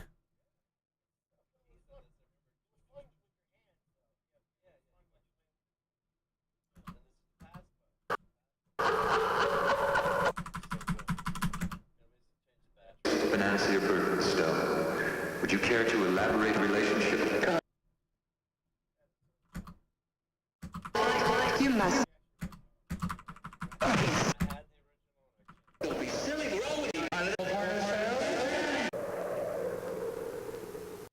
And I'm pretty sure when I export the video, it'll automatically splice that together.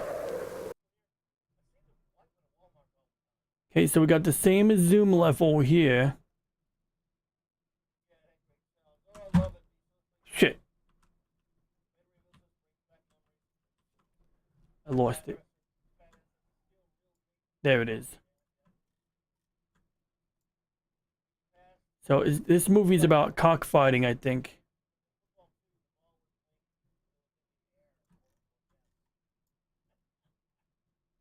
Then after that trailer ends, it goes to the movie about drunk driving.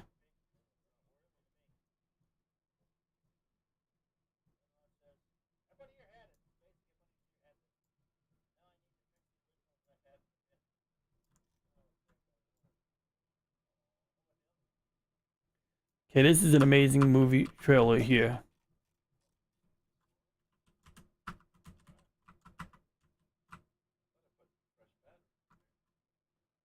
So this one here we can zoom in on. And I'm thinking we do 1.4x again.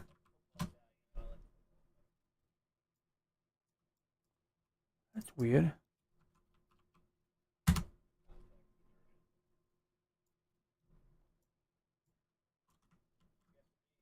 That works.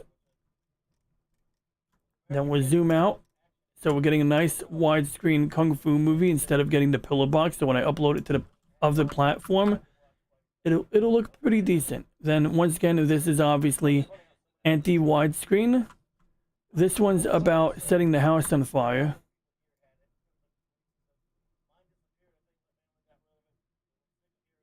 But I do have a minor concern. Like, it looks like it's coming out at the end of the movie. So, I mean, at the end of the TV show. So we should be good. But the question is this, the correct time?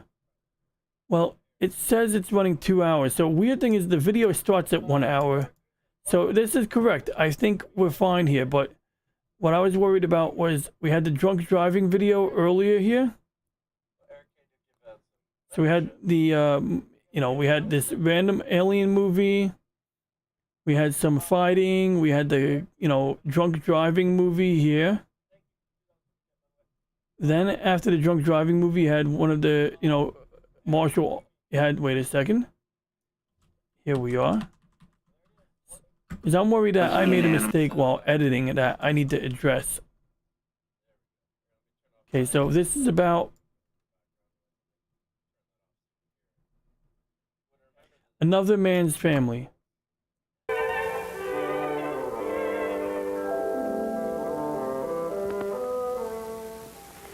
No product, thing, attitude, or concept is more difficult to sell than safety, and fire prevention, of course, is a related concept.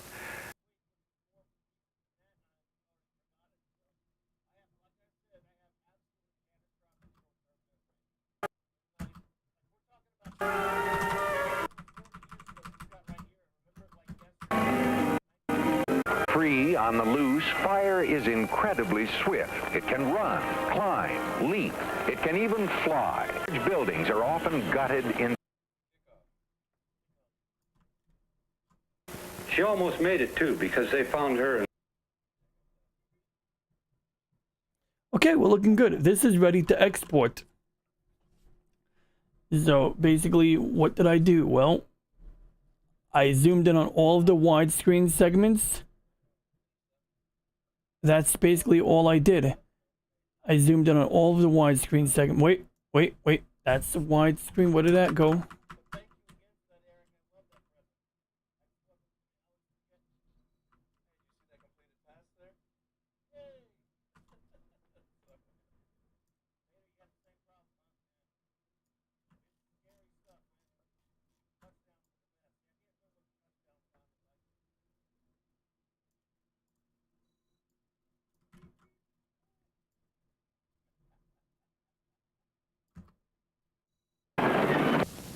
What you are about.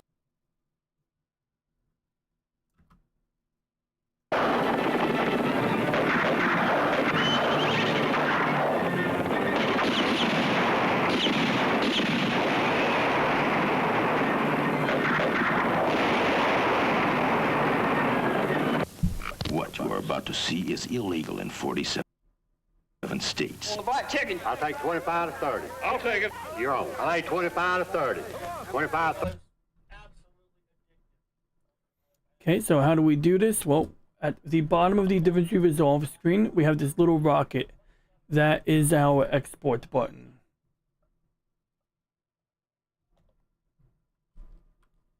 Since we've completed all of our edits, we've, like I said, we took all of the scenes that were done in widescreen. We zoomed in on them at a factor of 1.4.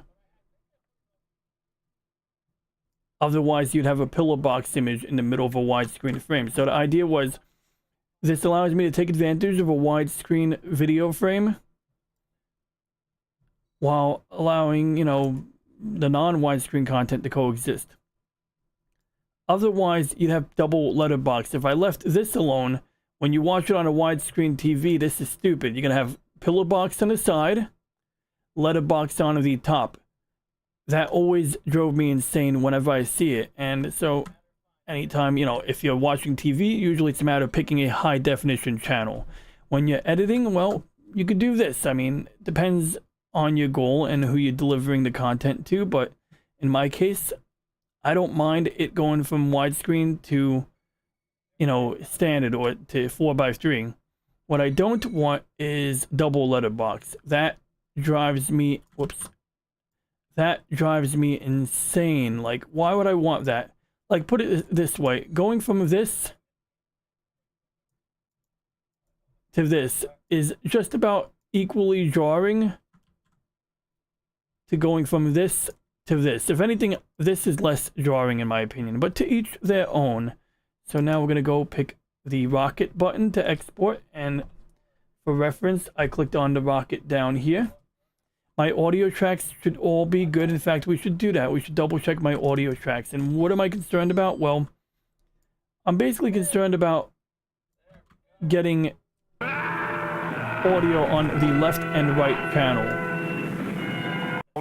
To gaining effects information on aircraft structure. And throughout this editing session, I didn't hear any issues. So I'm reasonably confident this should be fine.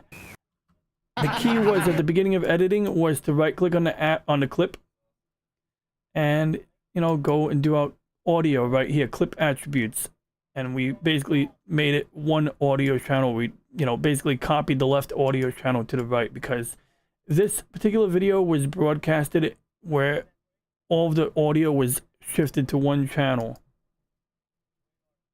And I think you could do this with multiple clips. I don't think you have to do it to a single clip. So my only question is, if one of the clips was not, if one of the clips didn't have the right settings, what would it look like? I have no idea. So for example, we do clip attribute and we say like that. Now the audio is going to be, yep, now I only hear sound in my left ear. But if I do clip attributes now, well, they all have embedded channel 1. The question is, will it append this file? No, it did not append this video file. So, that is a little annoying. I'm going to have to investigate that. But for now, I'm reasonably confident that all of the audio channels are, done correctly.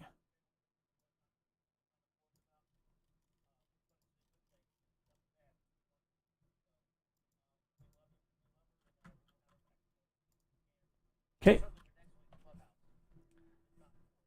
So now, what do we want to export it to? Well, if we want to upload to YouTube, we might just pick YouTube.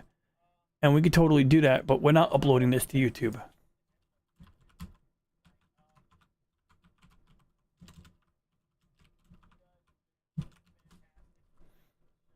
And we don't need this to be 1080p either.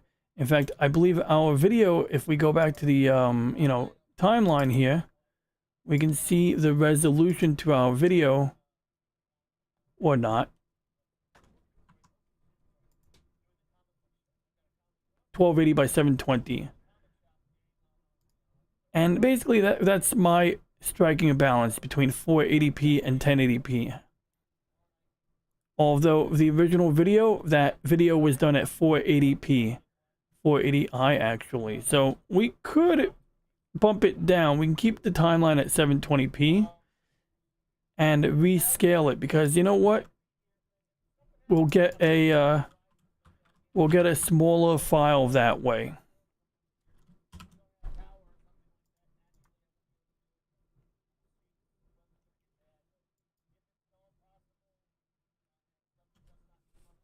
I don't know if using NTSC versus NTSC DV makes a difference. I did use a DV capture device. Oh wait, there's a caveat. This is where it gets a little weird. I have no idea if YouTube is doing any anamorphic trickery to this.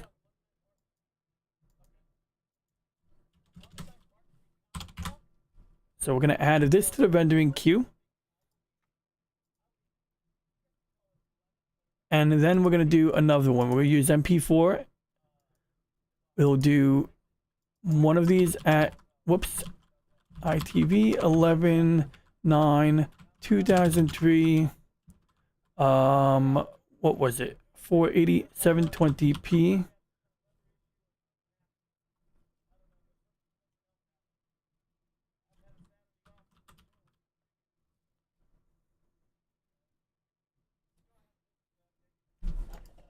We could do best or high quality. I'm going to stick to high, whatever that actually means. I don't know. And we'll label it high.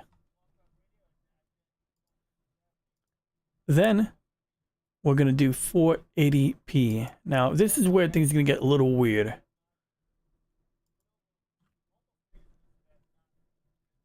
I'm not even entirely comfortable with that resolution because, well, what happens at 720p first? Well, let's take a look. Down here under advanced settings, it's got square or cinema scope. It's got somewhere in here, it's probably got an anamorphic option here.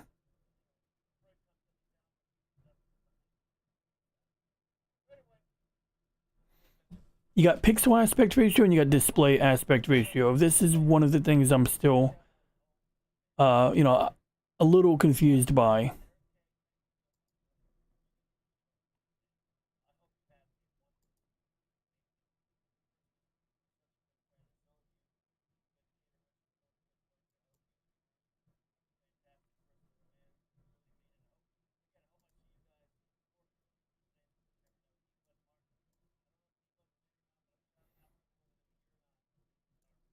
So now, real quick for reference, I've done exports with different settings to see what file sizes I get.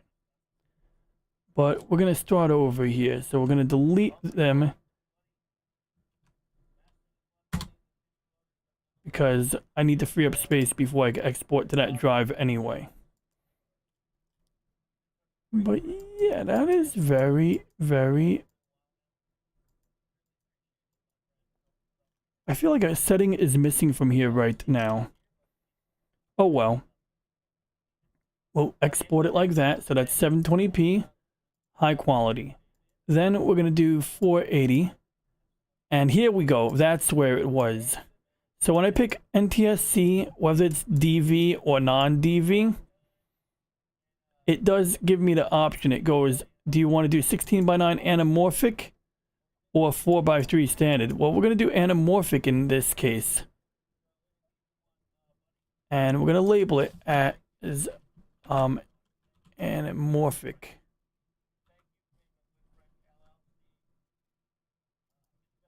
Then we're going to go back to, whoops.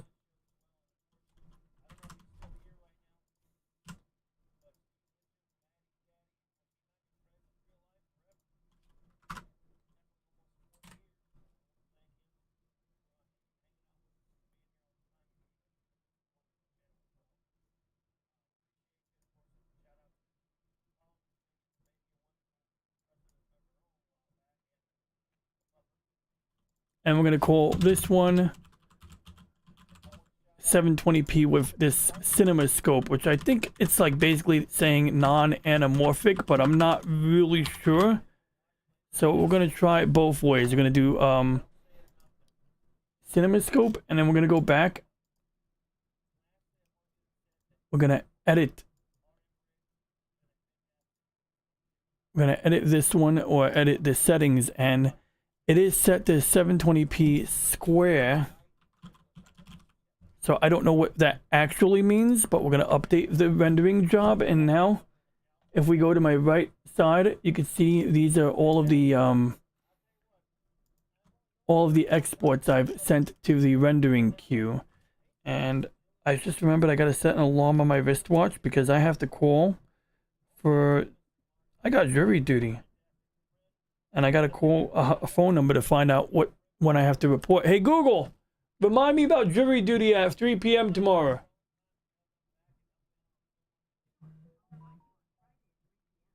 Hey Google, remind me at 6 p.m. about jury. I get two different numbers.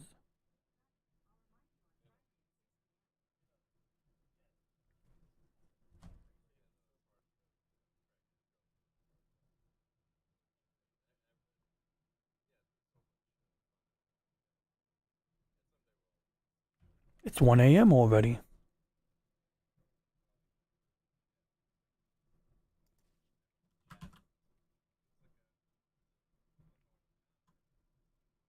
Oh yeah, so we're going to click render all, and now my CPU is going to chug along. Can I play video games at the same time? Maybe.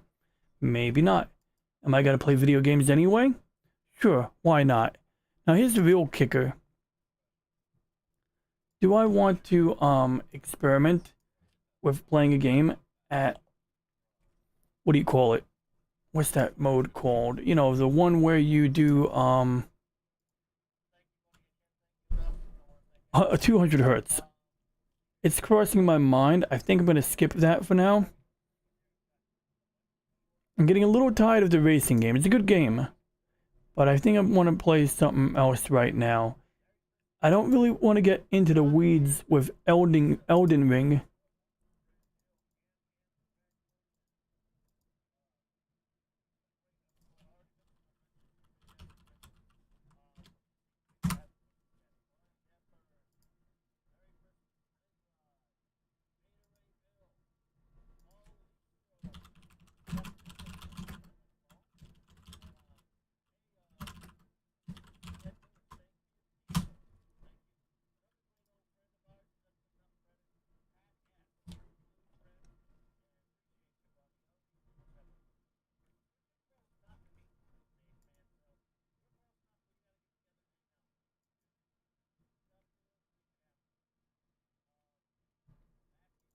There's actually a game I haven't played yet I should try out. So I don't know if it's this game. This looks like an interesting concept, but I don't want to play real-time strategy. But I believe there is actually a new game called Exoplanet or some crazy shit like that.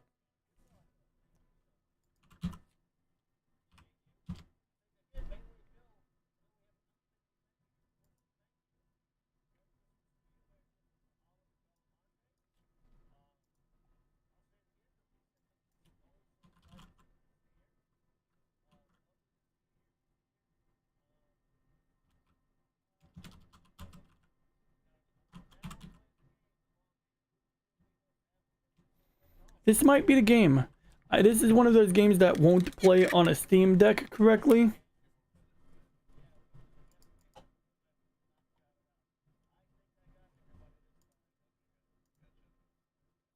Oh, wait a second. No, this is a different game. This is an interesting one, but it is a different game.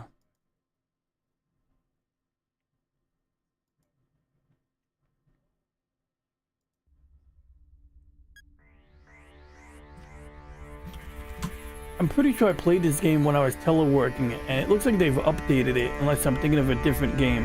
But it looks like I'm going to be playing the game as Red Foreman. This looks vaguely familiar, but updated, you know?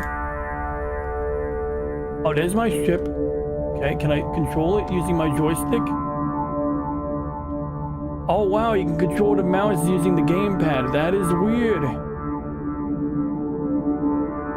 Whoa. Whoa. It switches in and out of full screen mode when you do that.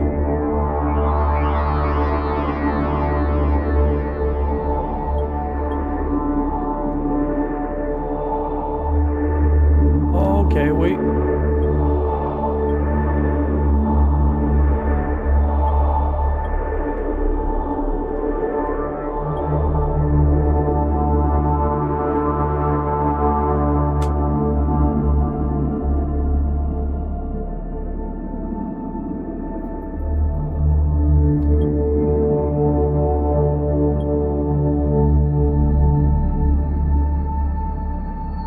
That is interesting. All right, let's see here. I think you can rotate around your rocket.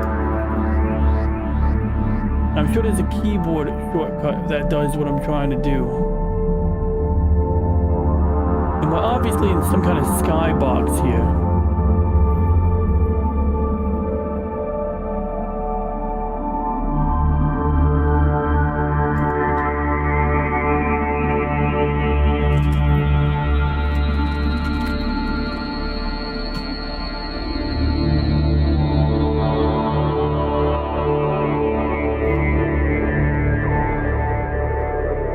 So there's my ship, and I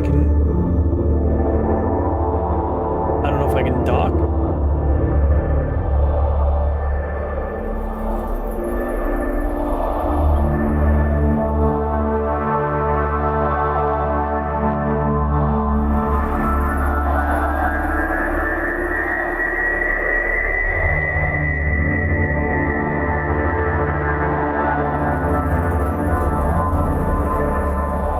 Guy went into hyperspace.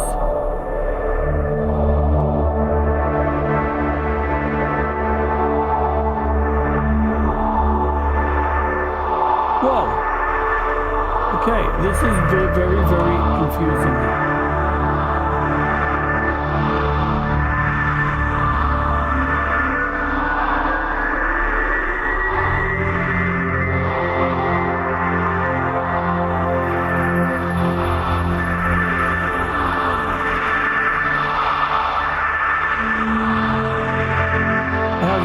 Sense of like location right now.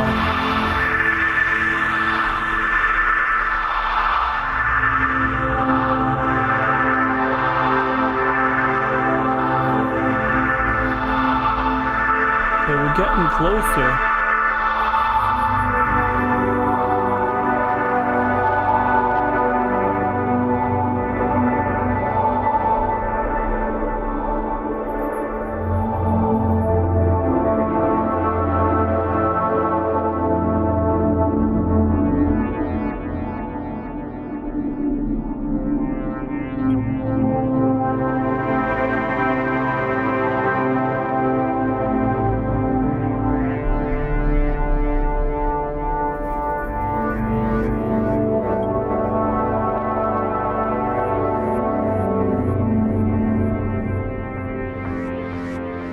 Honestly, I just want to crash into the station now.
Oh, it's autopiloting.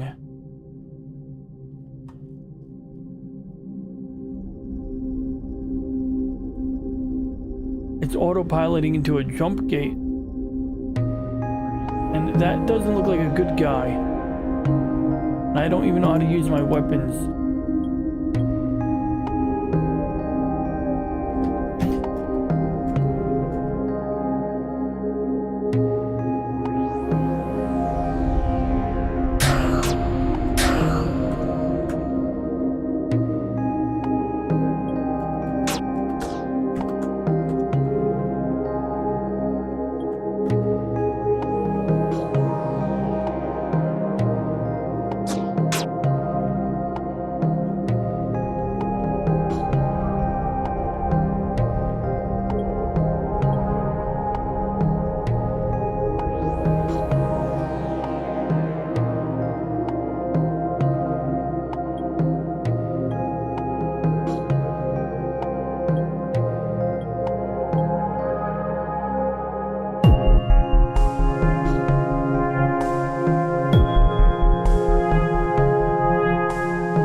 I gotta reconfigure my mouse anyway.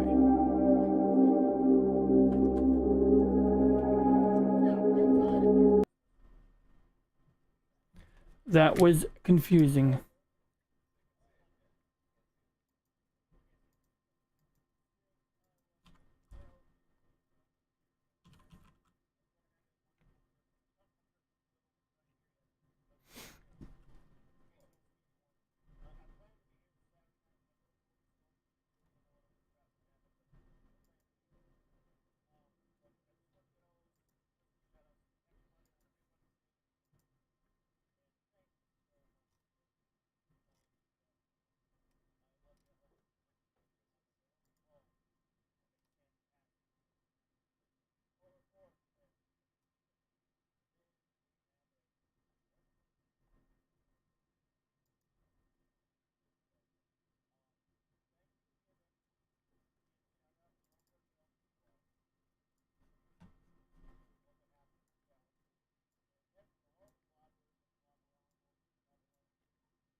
Hmm.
They really changed this game.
This game is not working the way I expected it to work.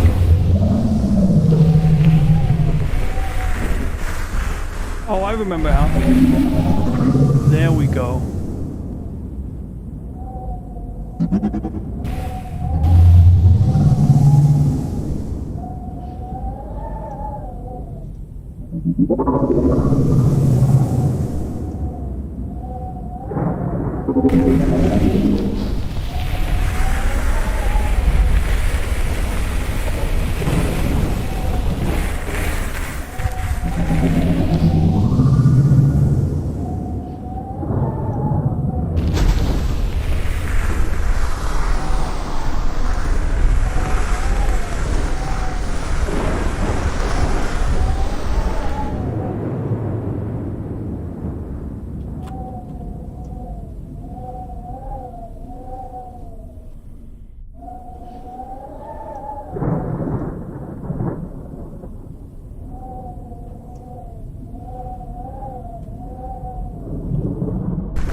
that was interesting.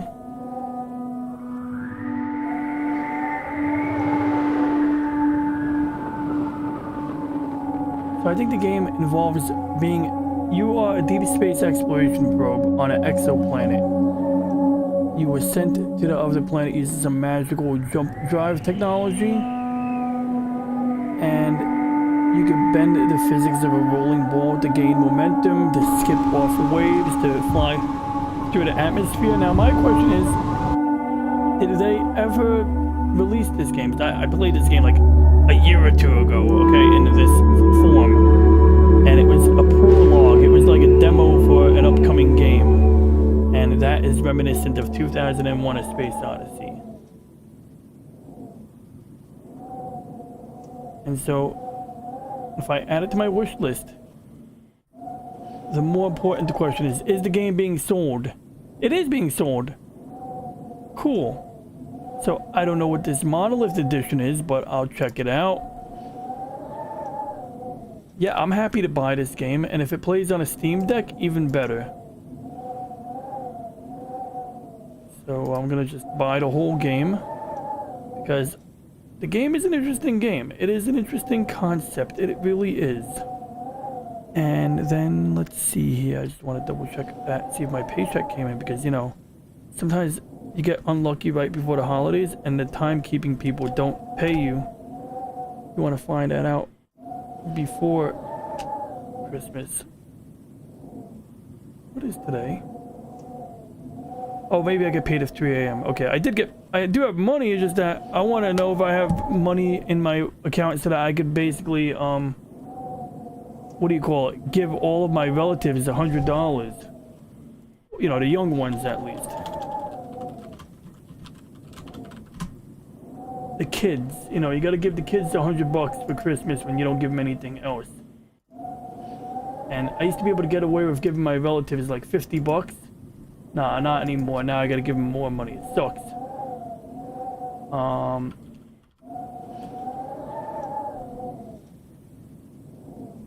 It totally sucks, but whatever. At least I'm being mature, giving them presents like I got when I was a kid. So there's that. And then what ends up happening is I give my cousin's kids money, then my cousin gives me money as a present, and my aunt gives me money as a present. It's like a very symmetrical setup, you know?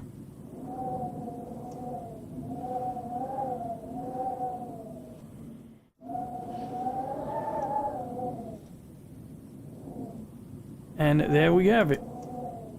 I just bought the game. So, this is like a while ago. I downloaded this before you could even buy the game.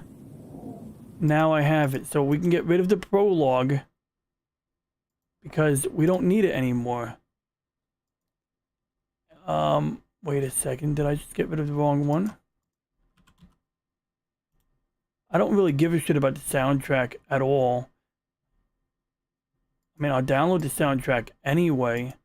I think this is the game. I think it's, yeah, here it is. So, good. We can get rid of the prologue. We can remove it from my account because we don't need the prologue anymore. We just need the game. And so, hopefully the game is now queued up for download.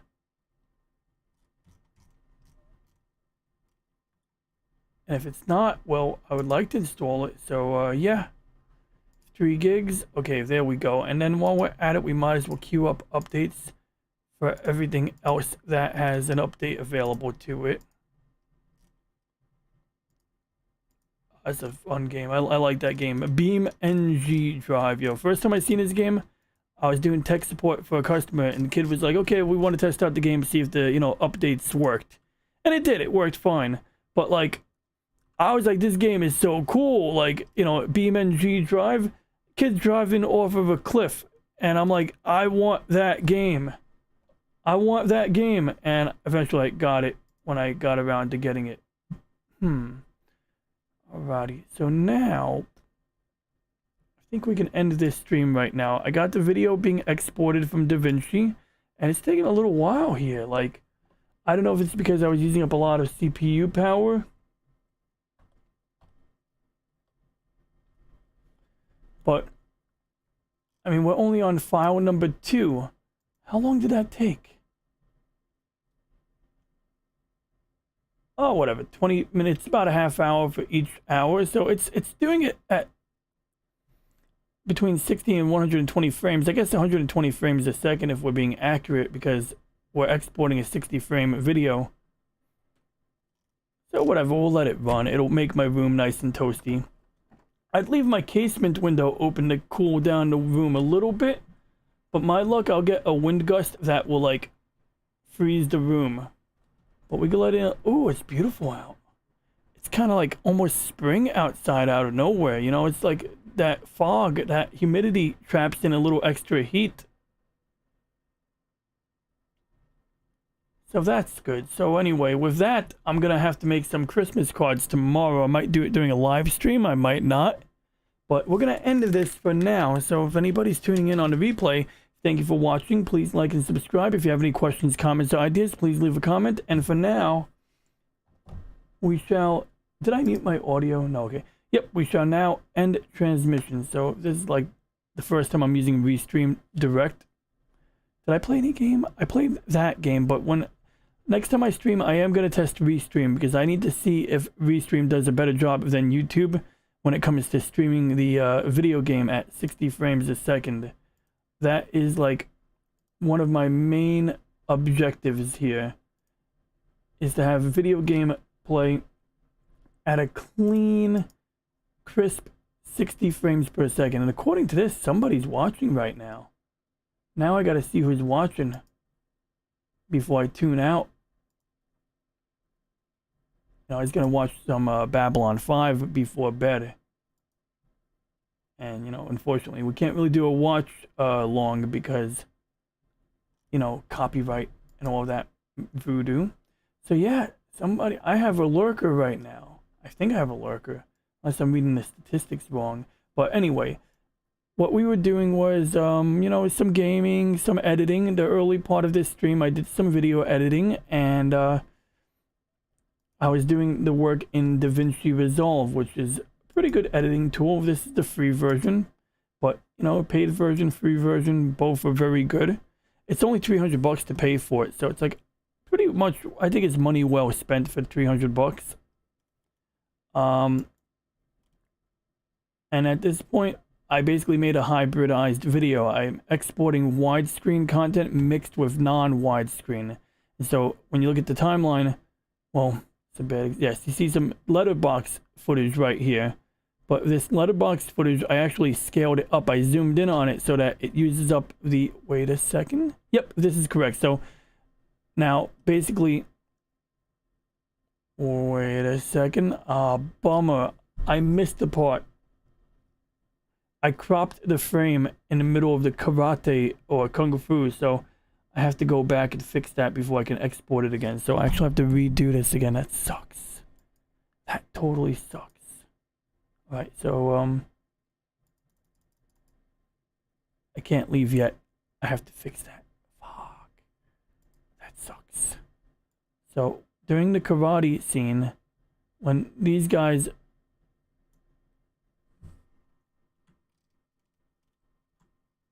Oh wait, unless, uh-oh. That might have been one of the anamorphic clips.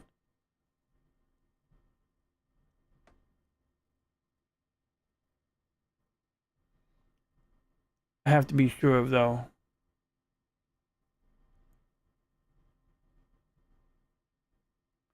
This goes from widescreen. Wait. That's an issue.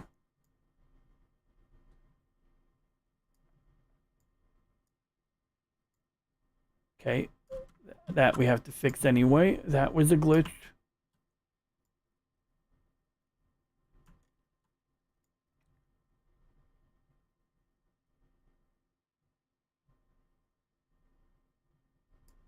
Let's take a look at what we already exported and see how it looks. So this 2 GB file, I think, was the one that we exported in its entirety. And when I play it back, it's a widescreen video, so we have pillow box. But whenever it switches to a scene like this, now we're getting we're getting widescreen in the middle of the frame.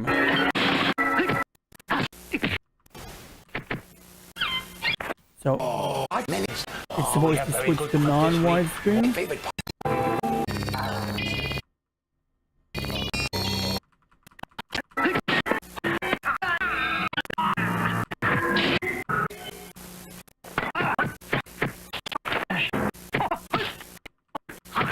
Okay, so I think we did fine there. So I'm gonna rinse and repeat, but I just scrapped my entire queue, which it didn't really go through anyway. But we're gonna just do the same thing I did a minute ago. On the left, I have these settings here, so we're gonna go to the same folder. And this one is using Square. Then we're gonna do. Wait, does the file replace exist? I mean, I don't think this one ever exported in its entirety. Yeah, this one ends abruptly in the middle of the video. So during this, I saw like an issue with the footage that right there. Okay, 29:18. I need to fix that. That's what I need to fix. 29:18. That's what I missed. So I caught that by accident, but it's gonna be 1:29:18 because that's how the editing program starts. There it is. So we're gonna zoom in on that.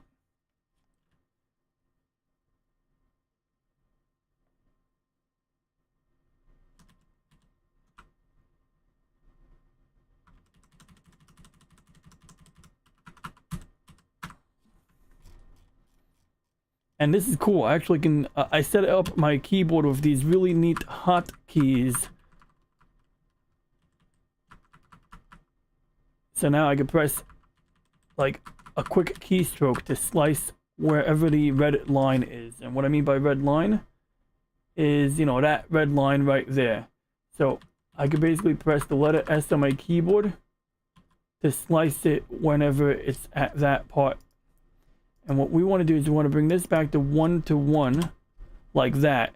So when it transitions from that clip, as you can see now, it can go from non-widescreen to widescreen. That's exactly what I want. And then same thing here. It's going to go through, and as you can see, like, it cuts. Because before, I mistakenly had this cropped like that. We don't want it cropped. You know, we want it 1:1. So now we can save it again. And this time we're going to export it, hopefully, for the last time. Uh-oh. There we go. And we're going to say, well, let's delete the file that is incomplete.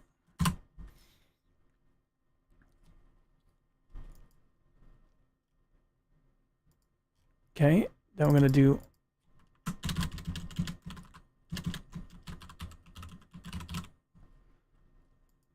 we're sort of just experimenting here. And then if I go and I use something different, like say 720p DV NTSC, which actually that's 480p.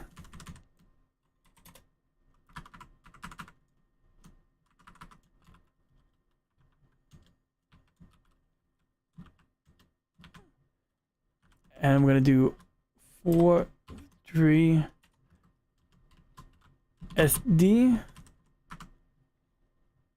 Add the queue. Then we're going to do 16.9. 16.9 anamorphic. So, a little weird, but we're just kind of exploring. I want to see like what happens with these different settings. And if I do non-DV NTSC 16:9 anamorphic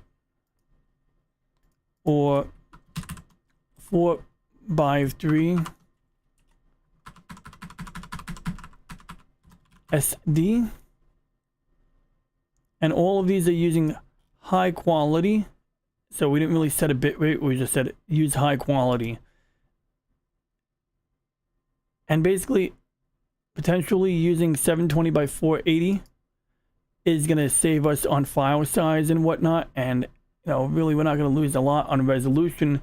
Hey, what's up, Wakazashi's Tea House? It's good to see you, Mr. Gray. I'm going to pop in a link for your channel. Actually, maybe not. Only because this video content is super sketch, man. Let me tell you. I was about to leave my stream and I realized I screwed up on an export. So what I was doing was, this is a TV show that used to air on a local public access TV station back in the late 90s and early 2000s. And basically, there's these two guys called the Two Droogies, and they're basically like Beavis and Butthead meets Mystery Science Theater 3000. And they just crack jokes. They're sitting on their couch. Sometimes they'll react to the movie they're watching. In this case, they're pretending to fight. And what I'm doing is, originally, this scene here was like that. So you would have letterbox and pillar box in a widescreen frame. I could export it without the pillar box, or if I enlarge it by a factor of 1.4, now all of the widescreen scenes will fit in the entire widescreen frame. And so anytime it cuts to anything in standard def or, you know, non-widescreen, we get a 4:3 aspect ratio image, and then it immediately cuts back to the widescreen. So I was just doing some final tweaking before I, you know, update my export queue and leave the computer to crunch on some numbers on its own. But yeah, man, you got snow. We have rain right now. I'm surprised. I want some snow, but it actually feels a bit like spring right here and I'm in New York. I can actually open the window without getting the cool breeze that I was getting yesterday. I mean, it was freezing yesterday, and today it's not so freezing. So yeah, I was just doing a little editing wrap up there. Hey, what's up, Keely Shao? And once again, Mr. Wakazashi. Oh yeah, so you're still here. Okay, I thought you were jumping out. But yeah, so what do you call it? This is DaVinci Resolve, and if we go into ultra widescreen mode, because you know we got one of those ultra wide monitors, I normally have it fill up my entire screen. But what was happening was I was missing the chat messages earlier because I'm experimenting with Restream, so I have to have the chat box over here.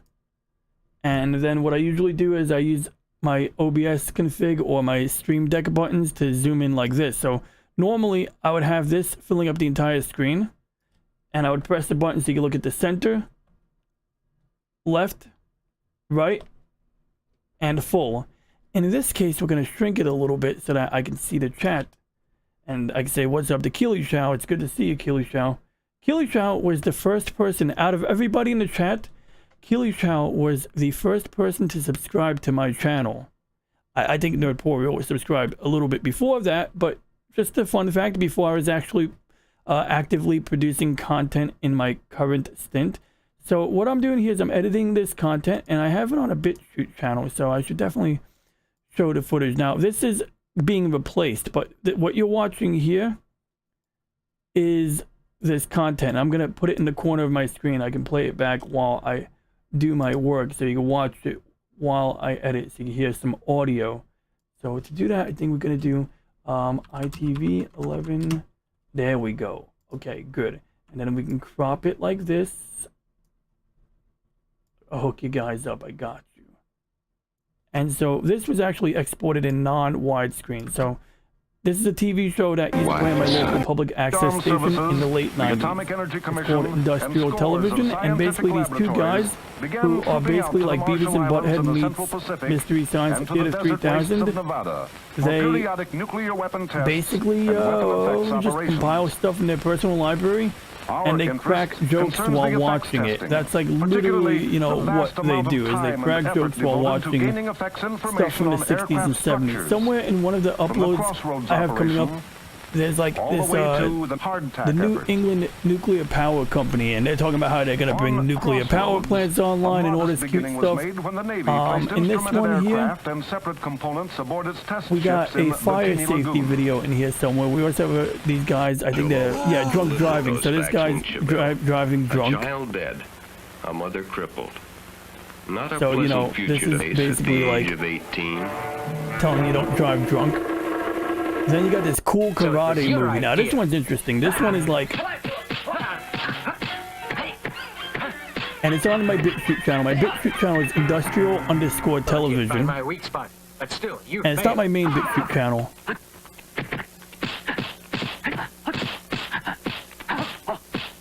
Oh man, it was a pleasure.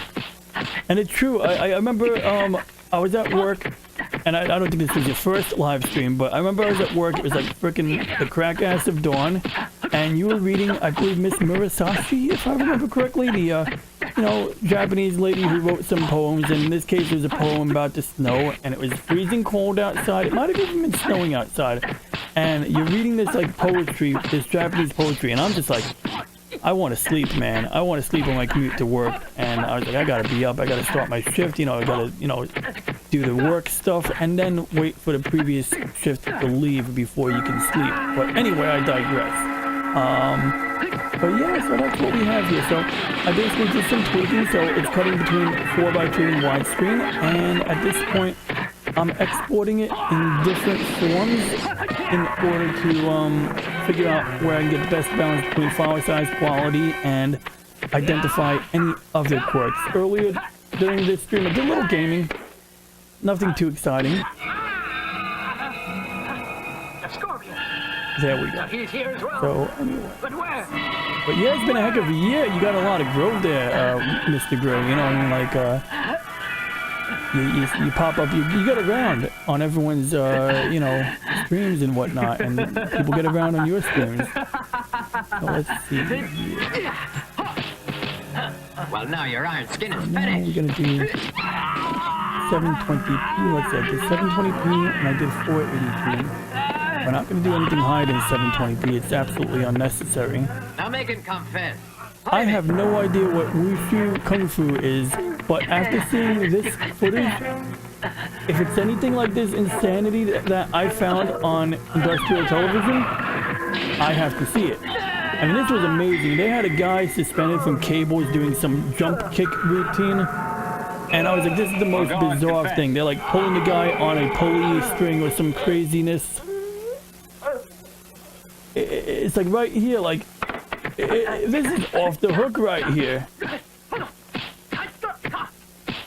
I mean, it's sort of not that great, but it's sort of up there with the category of so bad it's good. So bad it's great, as my mom used to say. Hey, what's up, Adega? It's good to see you. Man, we got a bunch of night owls up in here right now.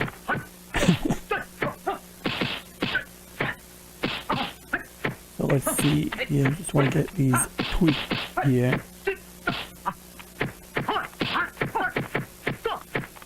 Yeah, so I was just explaining to everyone watching how I edited this footage in such a way. It's a VHS capture from Public Access Community TV. And we used to record this show in the late 90s and early 2000s. And what we have going on is, this is some widescreen. Oh yeah, that's, yep, there we go. We got these, oh, there we go. You just, that's what I was talking about.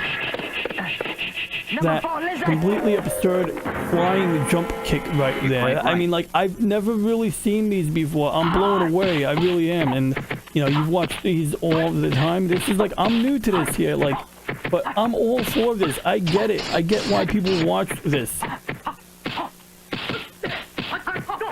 So, you know, this is widescreen, but what happened was it was broadcasted on public access TV. So, okay, these guys are racist, obviously, but what they would do is, you know, obviously most of the show was broadcasted in 4:3 non-widescreen. So you have the pillar box, you have the anti-widescreen image, right?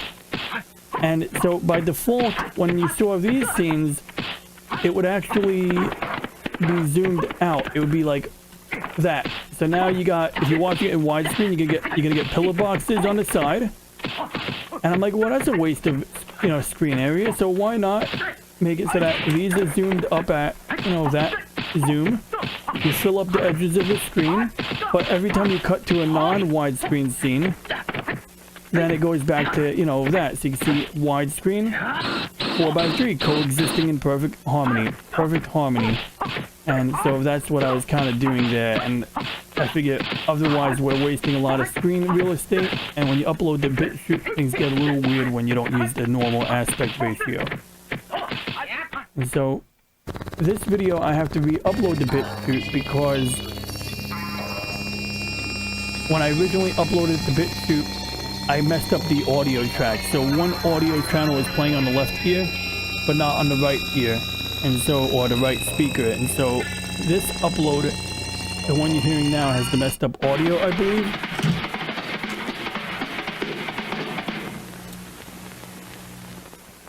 Actually, audio sounds fine here.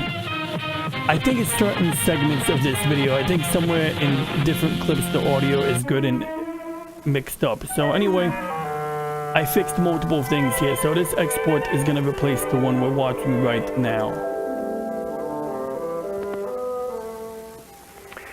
You know, I knew a girl who whose dad used to work with Jet Li. Like, she was like 1986 when she was a baby. She lived in Hong Kong, and she got like a picture of her dad holding her next to Jet Li. And I believe it because his dad worked in like the Chinese movie industry back in the day. Smoke in bed and get away with it. Okay, let's go.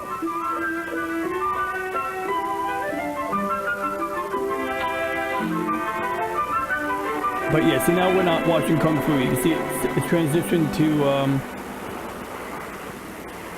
Now you kids be good and mind your mom. Mind your mom. I'll mind your mom. Okay, Daddy. It's like, I do mind. Are you coming home from All right, lunch, Mr. Dega Outlaw. Yo, good show today with multiple kinds of mischief. And you have a good night. If I don't talk to you before Christmas, Dega, you have a Merry Christmas. Bye. And you and your family have a Merry Christmas. And thank you for tuning in. Means bitter first-hand experience. Oh yeah. So their house is a fire hazard, right? So you got like all these outlets plugged in. It's not simply ignorance. We know about them, we even see them. But we become accustomed to the sight, and then we see only the harmless objects. Lighted cigarettes are a common sight. Too common. These little igniters and matches are the two greatest. This kid's playing with matchsticks in his bed. He's like driving cars through the row of matches. By simple ignorance. However careless adults may be, they can't plead ignorance. And then the dad, he puts out a cigarette under the couch for some dumb reason. The morning wears on.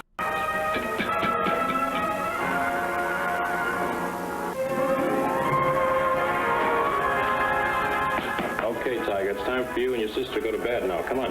But Dad, my water pistol's back there someplace. It's all right. I'll find it later. Go on.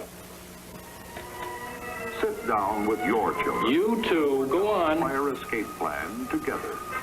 Wait, is this playing on two? Plan 2 escape routes from There we go. He just ashed in the couch. So apparently because he's got some 1970s ass couch, the ash is gonna cause the couch to smolder from that little accident. Like, this must be before, I don't know. Practice family fire drills regularly. Knowing what to do. Water pistol. Your child. Yesterday he lost it on the roof. Public service message on behalf of your local medical society and the American Medical Association. Dozens of random, unrelated thoughts are swirling through my handsome brain as I push my sleek new sports car through the handsome streets of Beverly Hills toward her modest Bel Air home. Thoughts like, I'll dazzle her with copper gold candy bars. No woman can resist the Whoops. creamy Wait, I just froze it.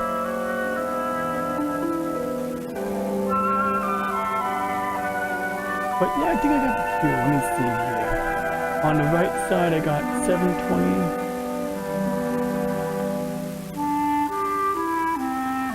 Yeah, DaVinci Resolve, very straightforward. I don't think it's too resource intensive because I've heard people say that DaVinci is very resource intensive. Granted, I have like a good amount of RAM, but we're talking about 21 gigs in use right now between Chrome and DaVinci.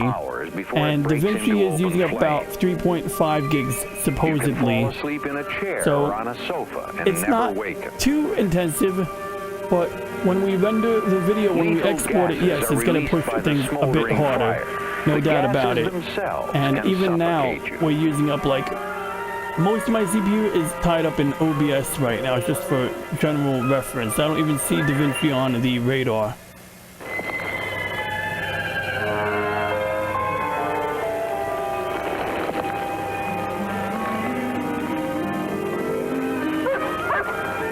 Once free on the loose, fire is incredibly swift. It can And obviously run, it's tying up the climb, I/O leap. on my It can even hard drives fly. because Buildings that's are where it's often reading and gutted writing in video. 10 minutes. A house can go in 5 or even 3. So now, In a burning room, the heated lethal gases usually rise to the ceiling. Moments later, the whole upper area of the room is filled with them. By the time you awaken, the killing gases may be just above you.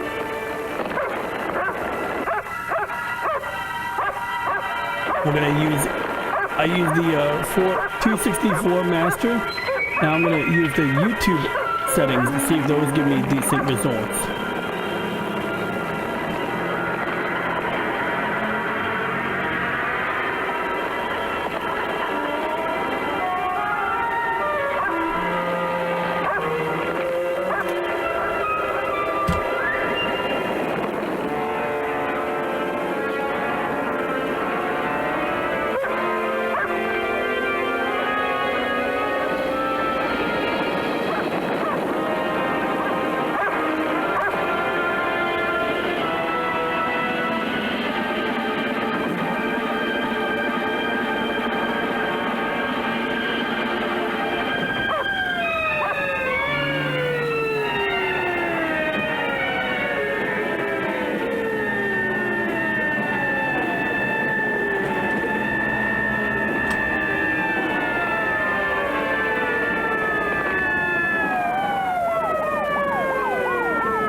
Okay, good. So those are all the different export settings we're going to experiment with and see what our results look like. So now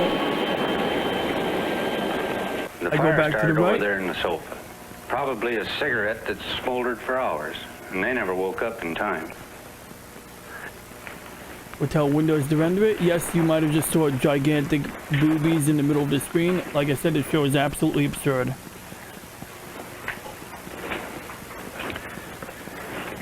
We found the father right here, Colonel, by the bedroom window. Now, indications are that he rose straight up out of bed and dropped. He might have made it if he'd have crouched low and kept his head down. And Mother was right over there on the floor. Evidently, she was going after the kids, and... How about the kids? Well, let's go into the bedroom, Colonel, and I'll show you. Yo, this is depressing.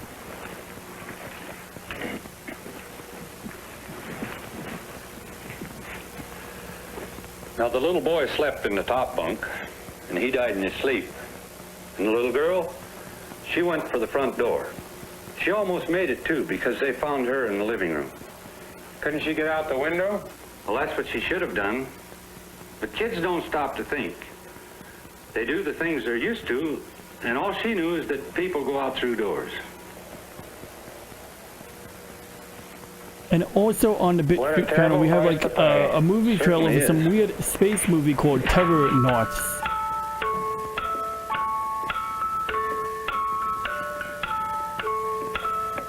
God, that is brutally depressing right there.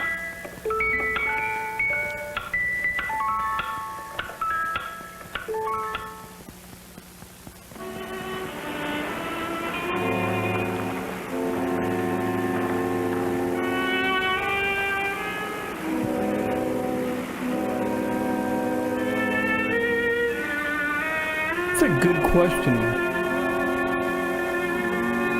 That's a very good question.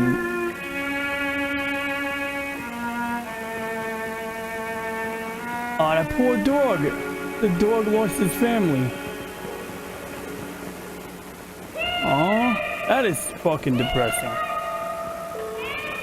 I'm trying to think here, like, you said your first live stream was roughly last year, is that right? So, I'm not sure what came first, the chicken or the egg. I'd say about a little over a year ago, I stumbled into Nerd Poor Real Life Forms content. I just remember noticing his name pop up in the channel. I was like, oh, that's a cool name. Like, Nerd Poor Real, it's like being non-corporeal. But yeah, I mean, If I went back in time on the videos, I might be able to piece together the memory fragments, but I couldn't say right now.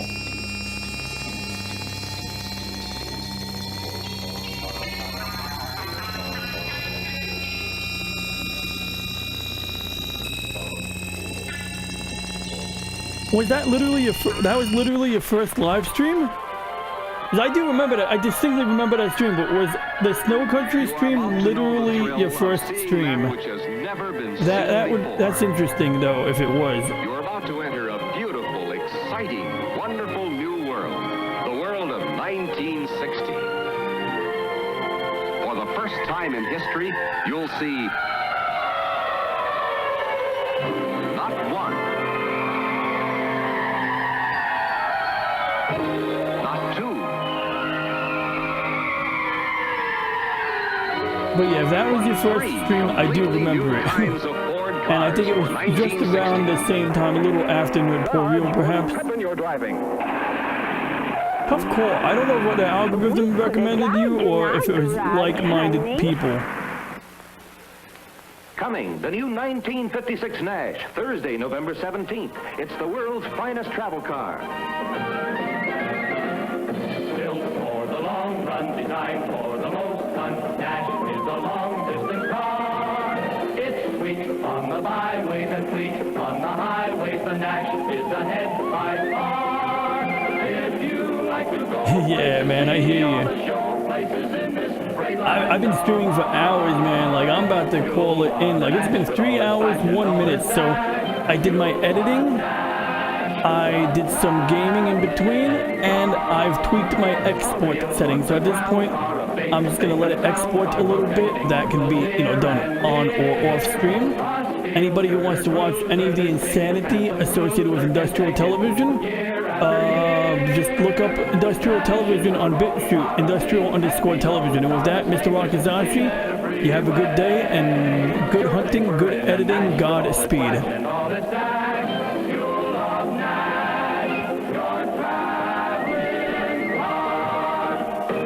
On Thursday, November 17th, see the greatest travel cars ever built. The beautiful new Nash Ambassador and Statesman. Brilliant new beauty, blazing new power, exclusive new travel features. They're years ahead of all other cars. The new 1956 Nash, Thursday, November 17th. Wow, that is the most Nash people who dealers. tuned in a while. So I want to thank everybody who tuned in today to, you know, catch the tail end of my stream. I didn't advertise the stream, so, you know, maybe next time I'll advertise it. I'm just kind of practicing and rolling with it, but I want to thank Wakazashi's Tea House, Adega Outlaw, and Killy Chow for tuning in. And with that, I think I'm going to end this stream. So, like I said, once again, you can definitely find Industrial Television on BitChute, Industrial_television, if you want to see this content on its actual platform. The star of Superman. Gee, Mr. Kent, what breakfast Okay, I'll play this last video. huh? That's right, Jimmy. That's why I never let business interfere with this meal. Now, who could that be at this hour of the morning? Well, good you're both here. Now, we have an important assignment, and Hey, can't it wait till after breakfast? News can't wait, Kent. You know that. Now then. Not even for new sugar smacks, Chief? No, I say we have this important... Well, yes. Oh my god, it's a Superman commercial. So Jimmy Olsen and Clark Kent are eating But your important assignment was having some sugar smacks right here. Didn't I say that news can't wait? That's right. And folks, get these better than ever puffs of wheat. They're sugar toasted and candy sweet. They're Kellogg's new Sugar Smacks. You like them. You bet. Just guess. Kellogg's Sugar Smacks, brand That new. is creepy. Note to self, I gotta make a clip of that. Hey, Messi, you hold that spoon like a hammer. Frosted Flakes. Frosted Flakes. Frosted Flakes. Well, anyway, you hold your spoon right. You'll get more Frosted Flakes in your mouth. Okay? Okay. Observe. He who imparts knowledge often gains some. Case in point, meticulous father utilizing Kellogg's Sugar Frosted Flakes purely as a teaching aid. In so doing, he discovers that these large, crisp flakes of corn with their special toasted-in sugar frosting are a great way to sweeten up the day. Such instruction is necessary. Otherwise, some parents might never know the pleasure or the proper method of eating Kellogg's Sugar Frosted Flakes. Frosted Flakes.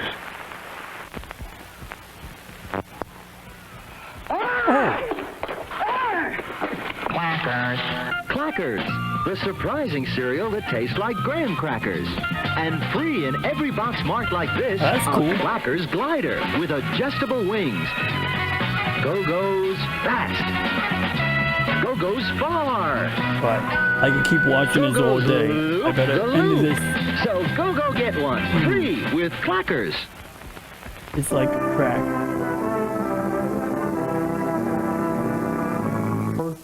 Off. Model. Models for artists and art classes. Wow, it's raining Models again? for painters and commercial photographers. It really is raining again. I thought it stopped Sometimes raining. A model must hold one aching position for hours, while the artist attempts to capture it on That canvas. wind is no joke. But when necessary, she must also be able to move as gracefully as a dancer into other poses. Universities report that classes in art appreciation are becoming tremendously popular. And it's a subject being featured in even the more conservative halls of learning. The allure of a pretty girl is fully appreciated by travel agencies. Experts who lay out those brightly colored cruise folders know a picture such as this gives people an urge to go places. Pictures such as these are guaranteed to freeze motionless any reader who attempts to turn a page. However, commercial artists do work into their everyday advertisements, artistic poses and figures that may be logically compared to the works of old masters. For after all, the works which are considered masterpieces are mostly statues and paintings of undraped human forms. Pardon, miss, is there any particular feature of your body that caused you to become a model? Why, yes, my stomach. You mean the contours of your abdomen were so unusual? No, it's not the way the outside of my stomach looked. It's the way the inside felt when I didn't have any food in it. So you took up modeling So I could eat. long before. I think nudism is natural and healthy for body, mind, and morals. Then you We do can't not argue think, with as that. has been claimed, that nudism tends toward immorality? Just the opposite. Do you know that in ancient Athens, the Greeks became so interested in physical culture that they did away with clothing altogether? And there was such a drop in marriages and birth rate that they had to force the women to put their clothes back on? You mean that when the women wore nothing at all? Yes, they had to pass a moral law to force the women to put their clothes back on so that the men would become interested in them again. Well, no matter what your opinion of nudism, don't forget, once you were a little nudist yourself.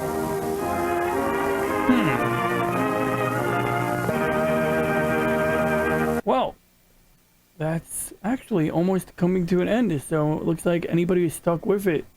So the conclusion of that episode of Industrial Television from aired in November of 2003.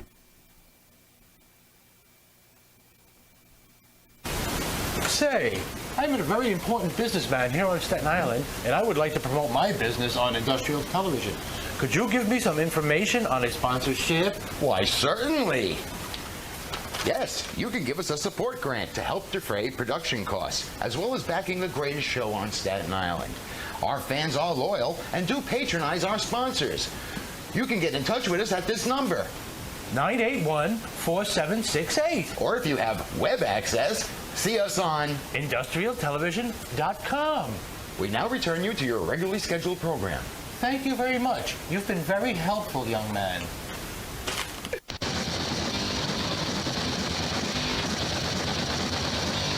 Watch this! Give me a show! Keep creating the tapes. I'm actually helping with that. I don't know if people were trading tapes, but I'm digitizing them now, and I am spreading them back to the World Wide Web. And I'm proud to engage in this undertaking.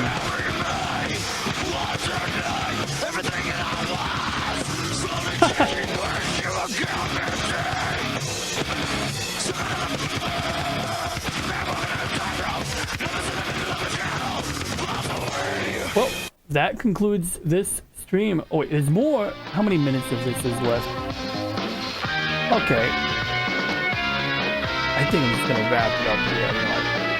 I can't keep going. I'm not here to play softcore porn. What kind of channel do you think I am? What's going on here?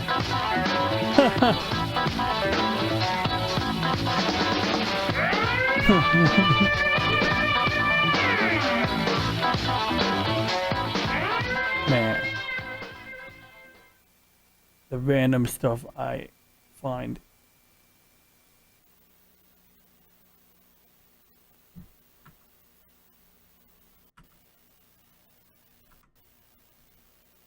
Okay, so these guys used to do a TV show about haunted houses on Staten Island.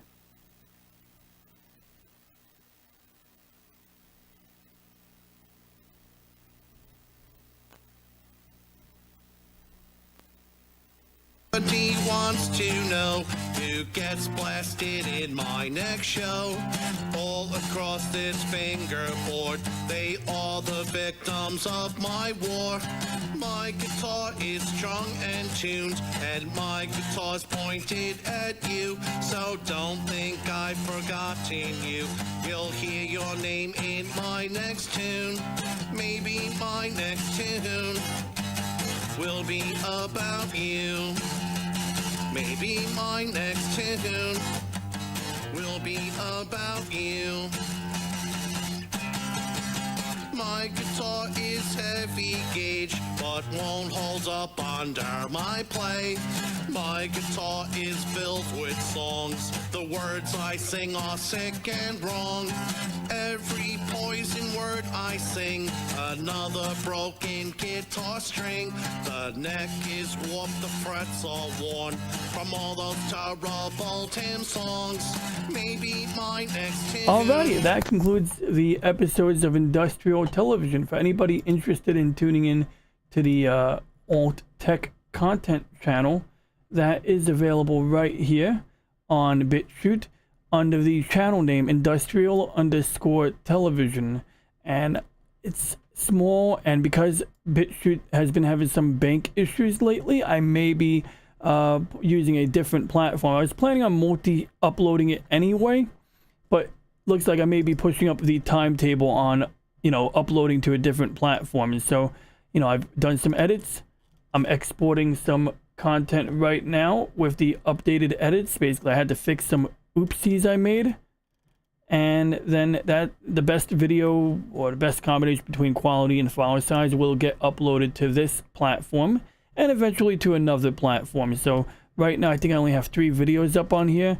I used to put the not safe for work tag on it, but you get more viewers when you don't put it on the video. So I figured, what the hell, everything on here is not safe for work. Really, BitChute is not safe for work. You read the comments on some of the videos and you will discover that this platform is not safe for work. It's an okay platform. I mean, you're just gonna encounter a few unsavory people there, and I mean, that's perfectly fine. The answer to bad speech is more free speech. But yeah, so that's the channel. Unfortunately, there's no simple link, and I'm not comfortable posting the link on YouTube because I remember a while back there used to be some censorship issues. But if we type Industrial Television into the search bar on BitChute, oh my god, it doesn't come up. I'm gonna post a link for it. I'm giving you guys a link. Okay, link right here. Hopefully it doesn't affect my algorithmic placement, but that's the link, because the search on BitChute is awful. And they do have a website, but I don't think it exists anymore. It's probably on archive.org, but their website, well, one of the 2 guys is dead anyway, so, I mean, I'm sure nobody's gonna update the renewal on that domain. And yeah, so that's basically what we're dealing with. That's the content we're dealing with. I have a lot more on VHS. I have a lot more. Like, what I'm doing is I'm digitizing the VHS tapes. I'm reprocessing them. I'm de-interlacing the video. So we're taking away the horizontal lines that come up in old videotapes. And then I'm upscaling it. I'm actually not so much upscaling it, but I'm taking 29 frames a second footage and I'm exporting it at 60 frames a second. And so some of the footage will look extra smooth on, you know, wherever I upload it, it will look extra smooth. And that's why, because I went through the painstaking effort to, you know, get a higher frame rate. And there's a whole bunch of science into how and why that's possible without it being artificial. But that's a different topic for a different video. So anyway, I thank you for tuning in. I thank you for watching. Please consider liking and subscribing. If you have any questions, comments, or ideas, please leave a comment. And for now, we shall end transmission.